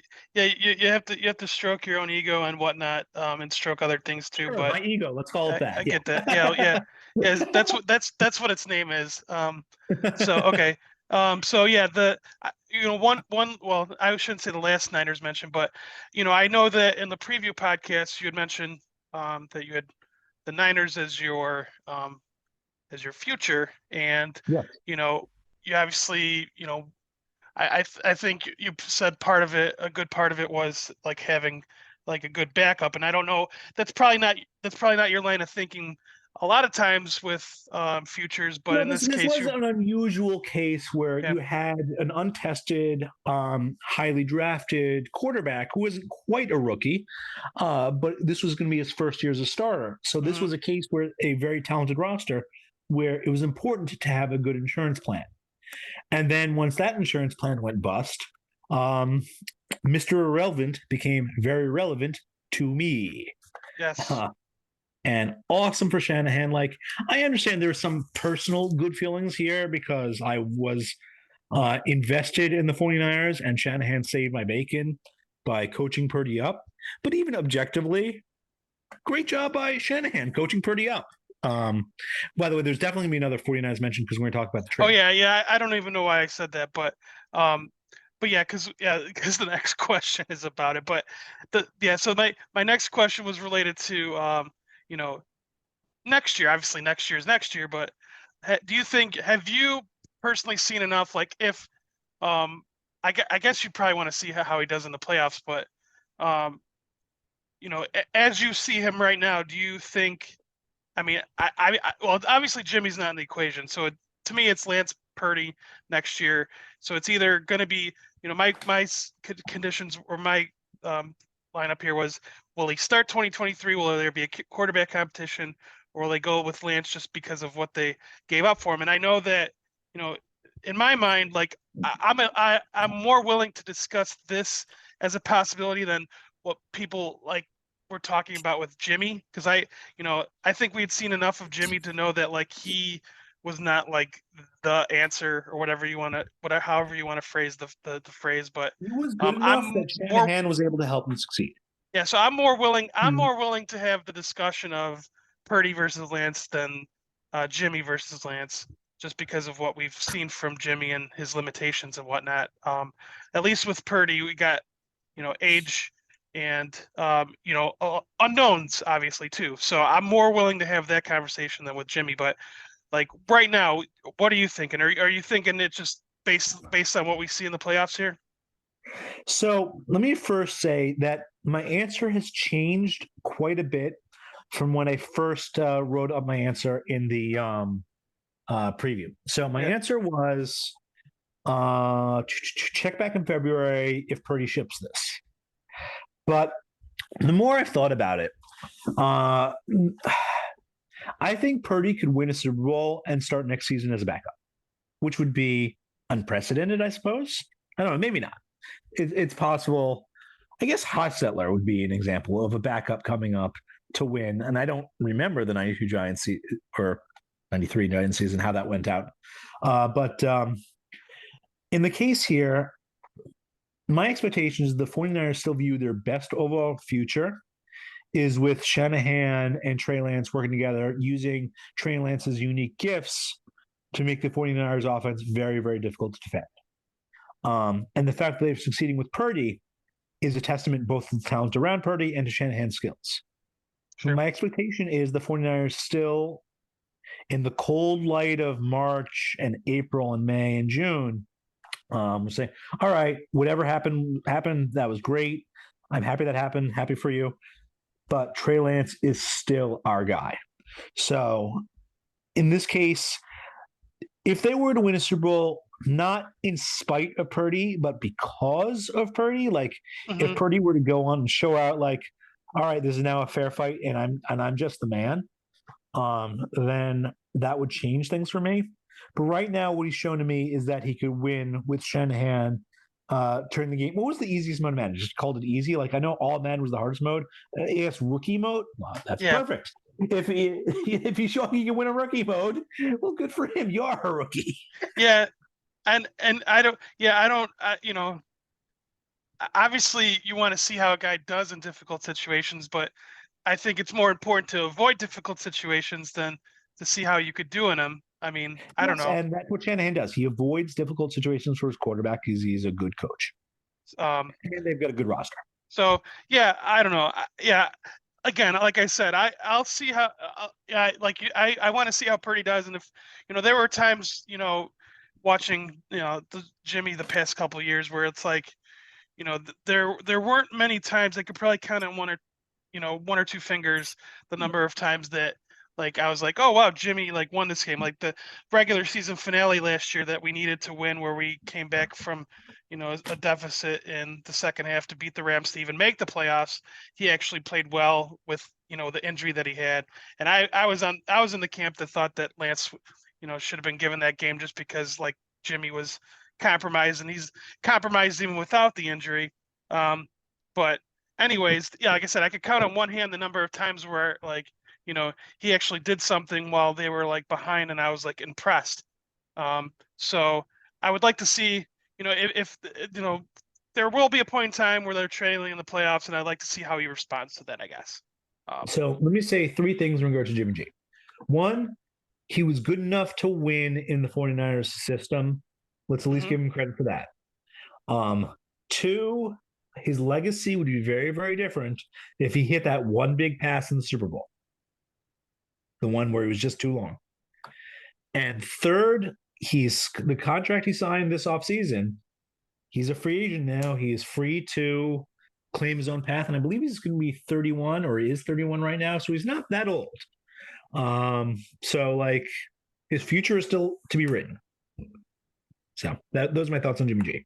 Okay. I just don't want him in New York. Okay.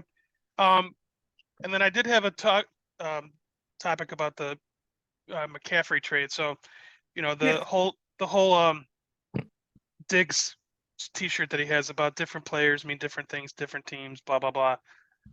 Seems at least to me to fit perfectly. I'll admit when I heard the trade, I think I was that was when I went to San Diego with my wife, and I didn't really I wasn't in my home territory to like dive into articles or whatnot. So like I didn't really give it much thought. I was like, oh man, we're giving up way too much for a running back, like running back that's been in the league for 4 or 5 years, whatever. But obviously, giving it some thought and realizing his versatility, I was like, okay, well maybe this is one of those situations where it seems to apply that hey, for the Niners, McCaffrey was worth it. So did you see that? Did you see it that way when they made the trade? So we have the same initial heuristic where paying running backs is bad, trading for running backs is bad. The 49ers traded a second, third, and fourth, and I think a sixth for a running back. But digging a little deeper, first of all, this is a running back that has a larger than normal impact in the passing game, Sure. which is helpful. Second of all, he's just very versatile, and he's with a coach who is skilled in taking advantage of versatile offensive players. He's a guy who will help put McCaffrey in best position to succeed. So this was one of those cases where, okay, they're not my draft picks. And I understand, by the way, that in the 2022 season, a 2023 pick, like if you're in the 22-22 draft, like let's say it's opening day, and you're trading in 2023 versus 2022, there's generally a one round discount. I'm sure you've heard of that before, where a 2023 first round pick is worth a 2022 second round pick. And so the 2023 picks in the middle of the season, I don't know if I do want to do the full discount, but it's at least a partial discount for Sure. the second, third, and fourth. Second of all, there's the question of roster construction when you're trading 4 quarters for $1. In giving up those picks, the 49ers should at least have some sense of what players that will allow them to maintain on their roster going forward. Guys that have under contract, perhaps even hopefully rookie contracts, where, okay, if we use the second, third, fourth round picks, obviously we'd rather have them than not have them. And we'd have to cut these guys to make room for the guys who drafted. But it's nice to have these guys and McCaffrey. So it's one of those situations where you're trading these picks, you get back this player, but you gain back the additional roster flexibility and roster spots going forward. So yes, it's a lopsided trade, but not as much as you think if you start valuing roster spots. And this guy McCaffrey, as it turns out, like the 49ers have not lost a game since trading for him. He has been a good fit for their offense. He has helped them, and he should help them going forward in the playoffs. I mean, they're chasing the ring. They have Mr. Irrelevant at quarterback, and they're chasing the ring. That says something about them. Yeah. Yeah, and I can't remember a time that I was say like he's been the betting favorite like but if you're looking at quarterback versus quarterback in the matchups they've had, he's been a favorite in I think every game, and I'm not saying that's obviously just him, but like think about how many times in history like a team has had their third string quarterback. They're not talking about being 3 point favorites or 7 point favorites or playoff game 9.5 point favorites, 10 point favorites. Like it just tells you like what they have around him, and it just Right. I know I'm still in awe, and I in a way like I'm glad that the Niners are the first game of the weekend, so like I can just kind of I'm just hoping that I'm hoping there's no upset, but presuming there's no upset, I'll be able to enjoy like, all right, now I get to enjoy the rest of the games and like, you know, like I said, root for the Vikings, whatnot. And but yeah, this is just I don't know, I can't stop talking about it. It's been a fun year regardless of. Because like you could always go about the ring discussion and like people judge about rings, but even if they don't even make the Super Bowl, this has been a fun year. So Yeah, I would agree. And I too am glad that's the opening game of the weekend. A little surprised that Jacksonville got a night game, but whatever. Yeah. Should happen. So yeah, we didn't. I see you didn't have much written down here in this part here when I was talking about a breakdown of the team's games, whatever. Did you have like Oh, anything I written? no, I actually broke down the games a little later after the listener questions. Okay, got it. But Okay, I can never do mind. that Okay, now. Do you so want? Let's do it after the listener questions okay, so because yeah, it'll be let's go fun. into let's just skip this part. So yeah, you'll get into that. So let's just go into the listener questions. You already kind of touched base on Professor Shine's question here about the Vikings 13-win season and their overall suckage in historical NFL context. You already kind of touched base on the Giants. Is there anything you wanted to add to that discussion? So, like you mentioned, the sucker odds for the Vikings win the Super Bowl. If for some reason you wanted to back the Vikings win the Super Bowl, just on a tactical level, you just go game by game and roll it over. Yeah, Um, But in terms of a team shipping it with a negative point differential, the 2011 Giants did it. They started with a home game against Atlanta. They won that. Then they won a couple of road games, including a game against the 49ers in San Francisco. And then they won at Lucas Oil Stadium. Now, this year, the Vikings would have to win in San Francisco in the divisional round. They'd start open with a home game, and then most likely another road game in Philadelphia, but maybe not. yeah, Um, and they could host Dallas, for instance. And then they'd play, I believe, in Glendale, Arizona. So like, it could happen. It's unlikely, but a team has won a Super Bowl with a negative point differential before. Now, mind you, that team had also won a Super Bowl 4 years earlier with the same quarterback. That is not something Kirk Cousins could say. And while I do think the Vikings have a pretty good chance of getting past like their opening round matchup, I do think the 49ers would put them in a bag. So we'll see. yeah. Okay. Well, yeah, like I said, I'm a big Vikings fan. Presuming if the Niners don't win, I'll probably be too sad to care about Yeah, what you can happens. care. I get it. I get it. But all right. So Chat Tim 3 had a question of if we redrafted today, and I presume he meant the 2022 draft. I didn't really clarify that, but if we redraft today, where should Purdy go? So my guess is he goes in the fourth round. I think he's still a day 3 selection. And as with Jimmy G, he comes with the disclaimer Shanahan not included. Sure, But having said all that, he has shown enough good things, enough improvement from what we've expected from him in college to move him up to a position where you're a fourth rounder, you expect to earn your roster spot. And that's sure. where I think he is now. Yeah, and Um, that seems like and that when you say like fourth round, that like leads me to believe like and this is certainly not a shot at backup quarterbacks, but that sounds like backup quarterback yeah, lifestyle. Like, that's yes. yes, and that's fine. And I think that's fine. I don't think there's anything to sneeze about that.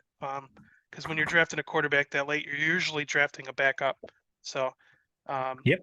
so okay. So the next question here was from the Food Snob asking if you would consider the rookie quarterbacks underperforming in the playoffs as just another narrative, or if there's actual data to back it up. I was trying to research this. There wasn't really great articles about this, but yeah. What are your thoughts on that? So this is a narrative to me. Like most rookie quarterbacks are underdogs playing road games in the playoffs.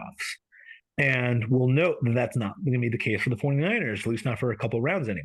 Yeah, They have an excellent roster, an excellent coach, and a quarterback who's doing his job. He's doing what he's being asked to do and not play beyond his capabilities and limitations.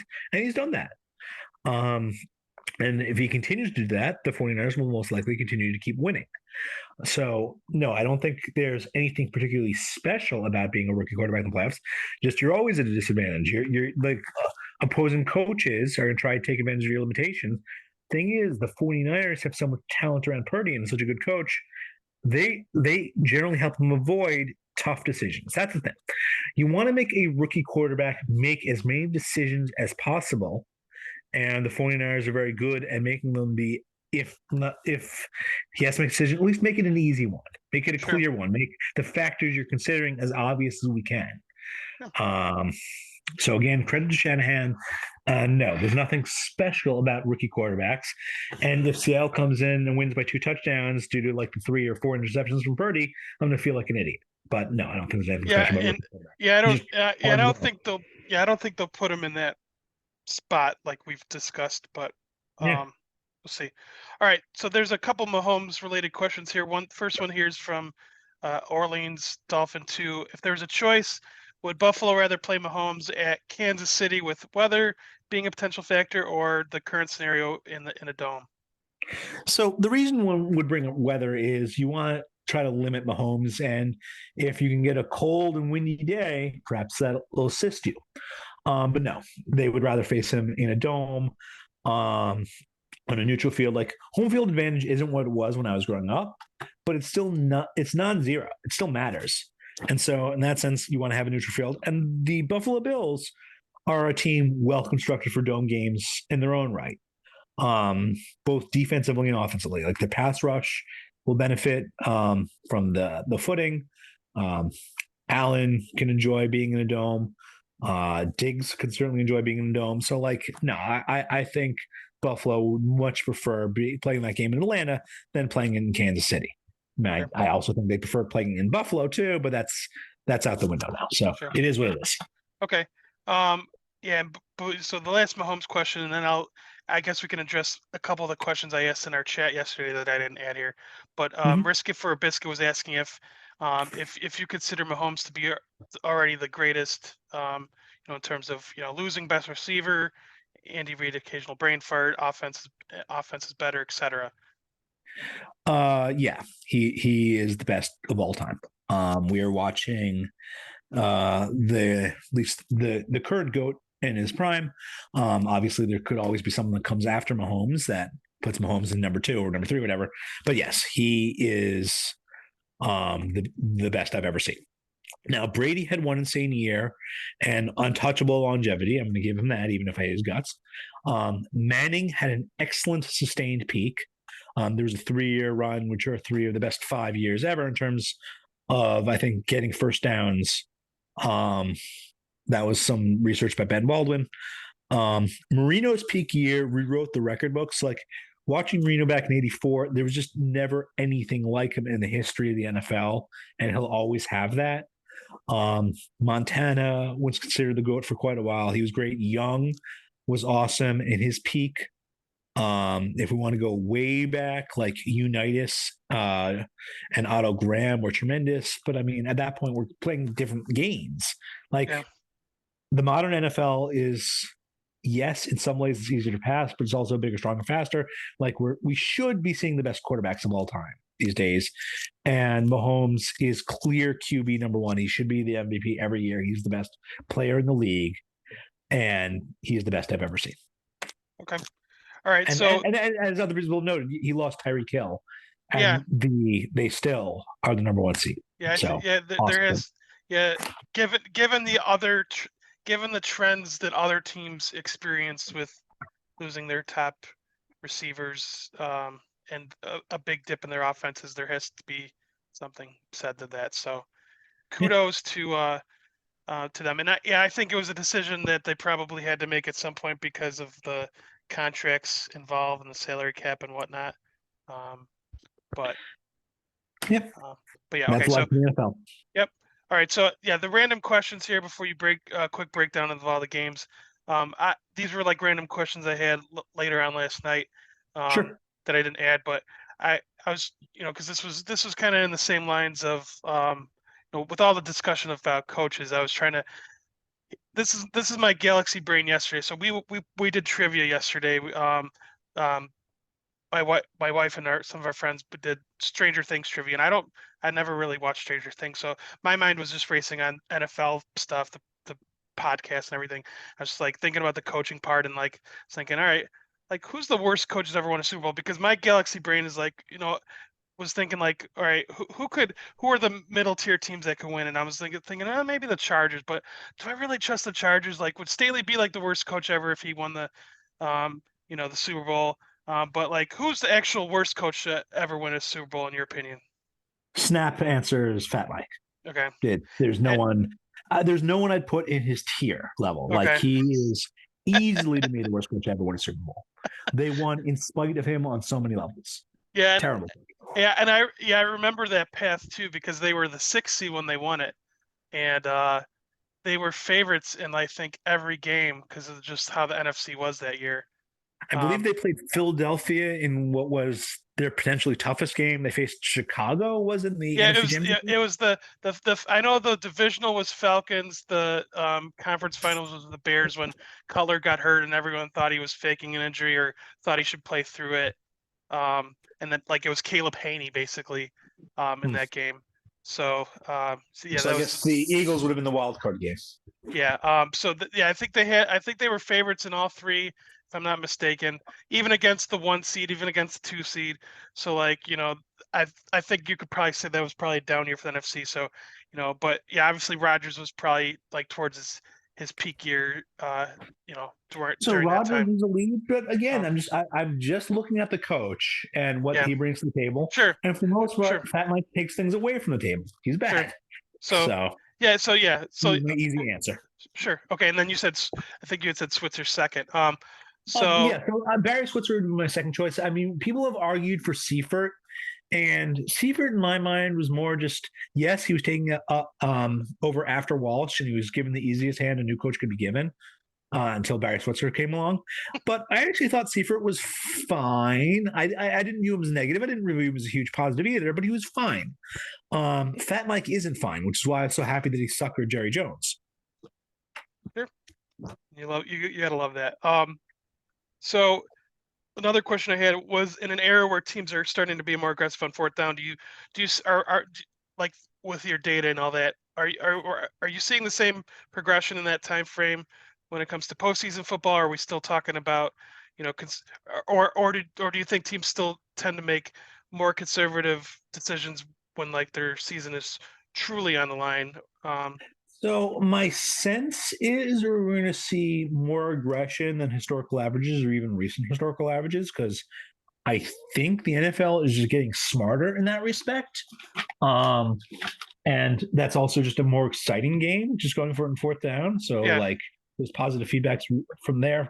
Like one of the things is the fans used to always scream and yell and boo when coaches punted. So the fans knew, the fans understood.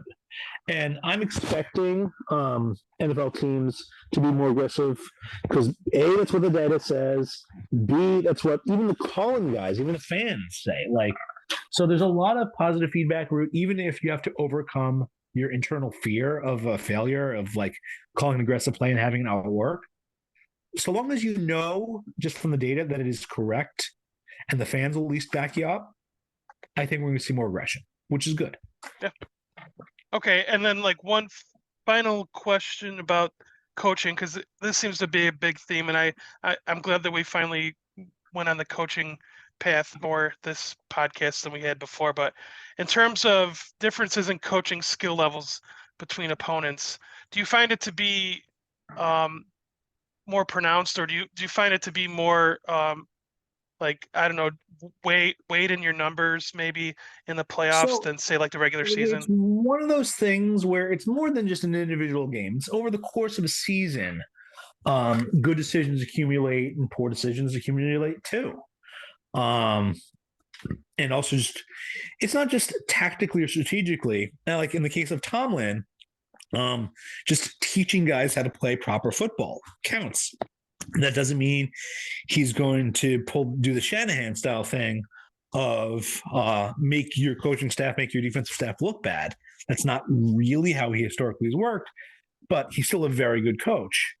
And so, like for coaching matchups, you're occasionally going to see one guy who is playing chess and the other guy is playing checkers, perhaps, and one team will have a tactical or at least an expected tactical advantage. But it's not mostly what I look for in coaches. Mostly what I look for in coaches is how does he affect your baseline level as a football team? Okay. Which is, Okay. by the way, something that a tactical master like Shanahan, the 49ers baseline is pretty fucking high. Sure. Okay. All right. Well, let's just run right into it. The weekend. Like speaking of Shanahan, they lead the playoffs. They lead your discussion here. So Oh yeah, I'm going in you have chronological order that the sure, games will happen. sure. So So these are quick thoughts on the games this week. So we're getting to the game by game here. So let's yep. get at it. So Seattle at San Francisco, just on a pure overall talent level, just looking at the respective rosters, this is a mismatch. The 49ers should handle Seattle pretty easily. There was one sportsbook apparently that opened up a 6.5. I think it was like DraftKings, which is just ludicrous.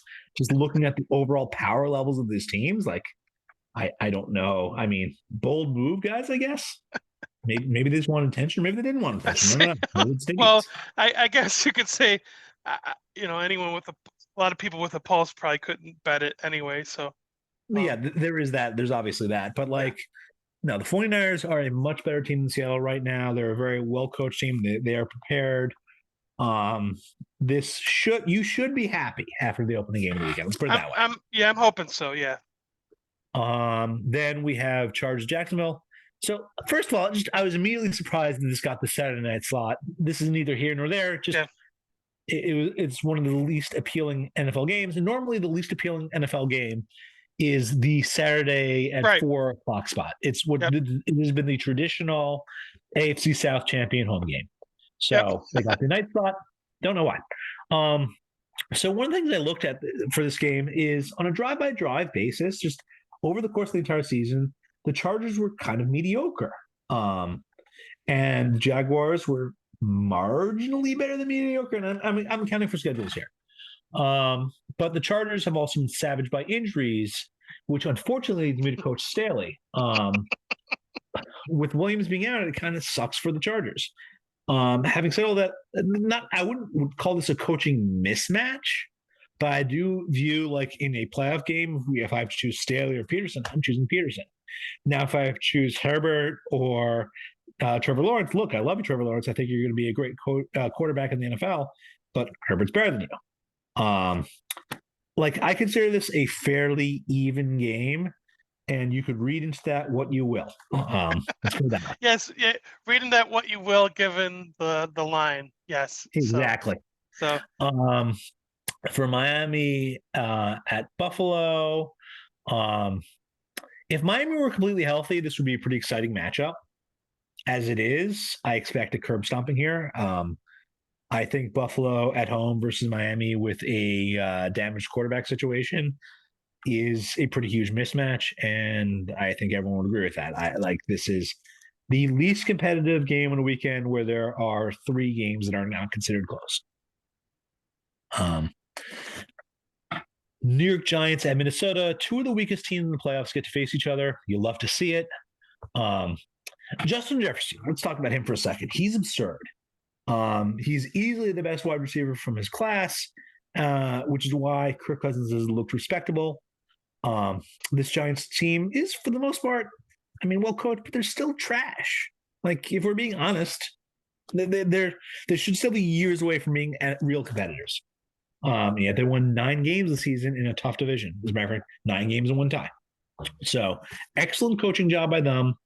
I will laugh my ass off if I get to drive to a Giants Eagles playoff game. I'm not expecting that though. I do expect Minnesota to defend their house. Last time they played earlier this season, it took a very very long field goal. There's a lot of points late apparently. But like, no, I'm expecting a low scoring game, and I expect Minnesota to come out on top. Like these are not good football teams, and whichever one wins, it should probably be their last one of the season. yeah, Baltimore and Cincinnati, no clue if Lamar is making a business decision, but again, he has my full support if he is. Without him, the Ravens offense is pretty terrible. Cincinnati should win easily. In all 3 cases that are mismatches, I view them as genuine mismatches. If I had to guess which one will be closest, I'd actually say it'd be your game. I'd be say the opening game because we do have a quarterback in his first playoff game. Obviously, he could struggle. Like Seattle could throw some wrinkles at him. They could have him saved up for weeks because this is a potential matchup that they could have been prepared for quite a while, and obviously a divisional game. yeah. So they've certainly scouted him. So that one would be my view is the toughest divisional game. Obviously, you know what? All 3 of the mismatches are divisional games, which is kind of weird. Anyway, back to Dallas versus Tampa Bay. Dallas is a very good football team.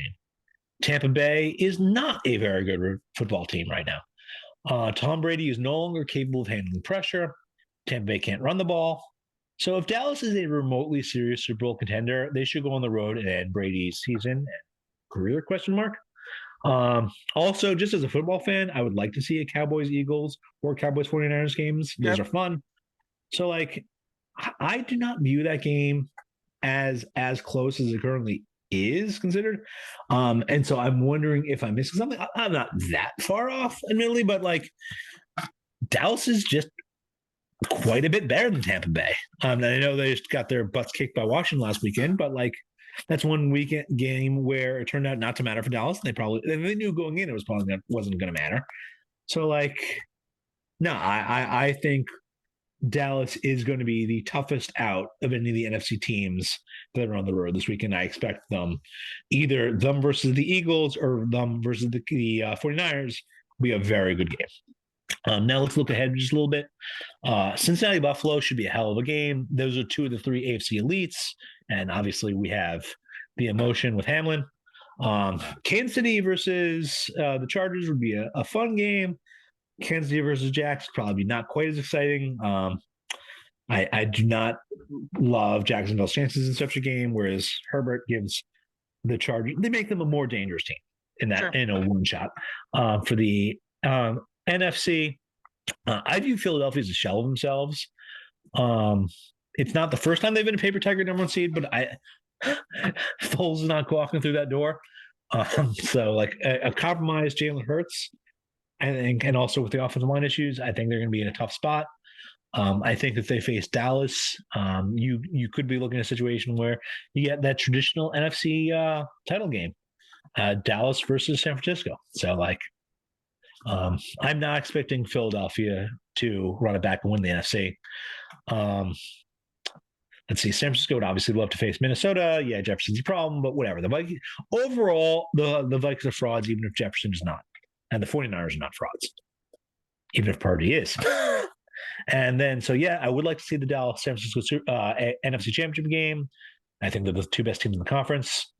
The AFC, I'll go to the game in Atlanta if that happens. Cincinnati versus Kansas City would also be a worthy AFC Championship game. I'm sure Kansas City would love to get revenge on Cincinnati. I have Buffalo and San Francisco as the two best teams in the respective conferences, but my Super Bowl prediction right now, if I'm allowed to change from the preseason, would be Kansas City over San Francisco, just due to the respective paths.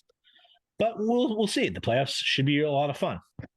Yeah, and I think not to say I'm not using the word admirable, but like I think it's perfectly fine that even if your two teams are still left, for you to divert your line of thinking, because you might want to will your prediction into existence, but like, you're also using new information that you have. Yeah, And when the information changes, I change my opinion. yeah, For the record, my official prediction is always the preseason prediction. okay, So this is simply what I would say is most likely right now. And just because we mentioned Vegas, at least obliquely, in various times here, and also their head coaching, I view Kansas City as more likely to win the Super Bowl than the market currently considers them, because I do consider their path to be very, very easy. okay, I view that divisional round game as hard to lose, even if they're facing the Chargers, which is the hardest possible matchup I think they could get. Um, I do not view that as a particularly tough matchup. So I have them as fairly likely to win the AFC. Now, mind you, the irony there is in a usual game matchup in Atlanta versus Buffalo, I'd have Buffalo as a very small favorite. But Buffalo has to get past, most likely has to get past Cincinnati. So like, there's a long way between here and there. So when we have that Seahawks Ravens Super Bowl, just laugh at me.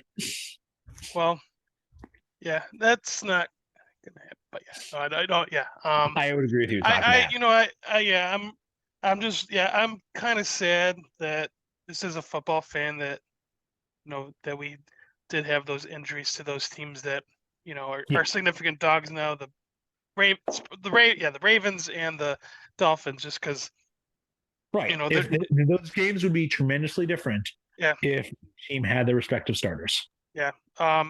But so discussion on that with the Chiefs, did you actually make any bets on the Chiefs along? I know There you are had the three preseason. teams where I'm loaded for bear on their futures: Kansas City, San Francisco, and Buffalo.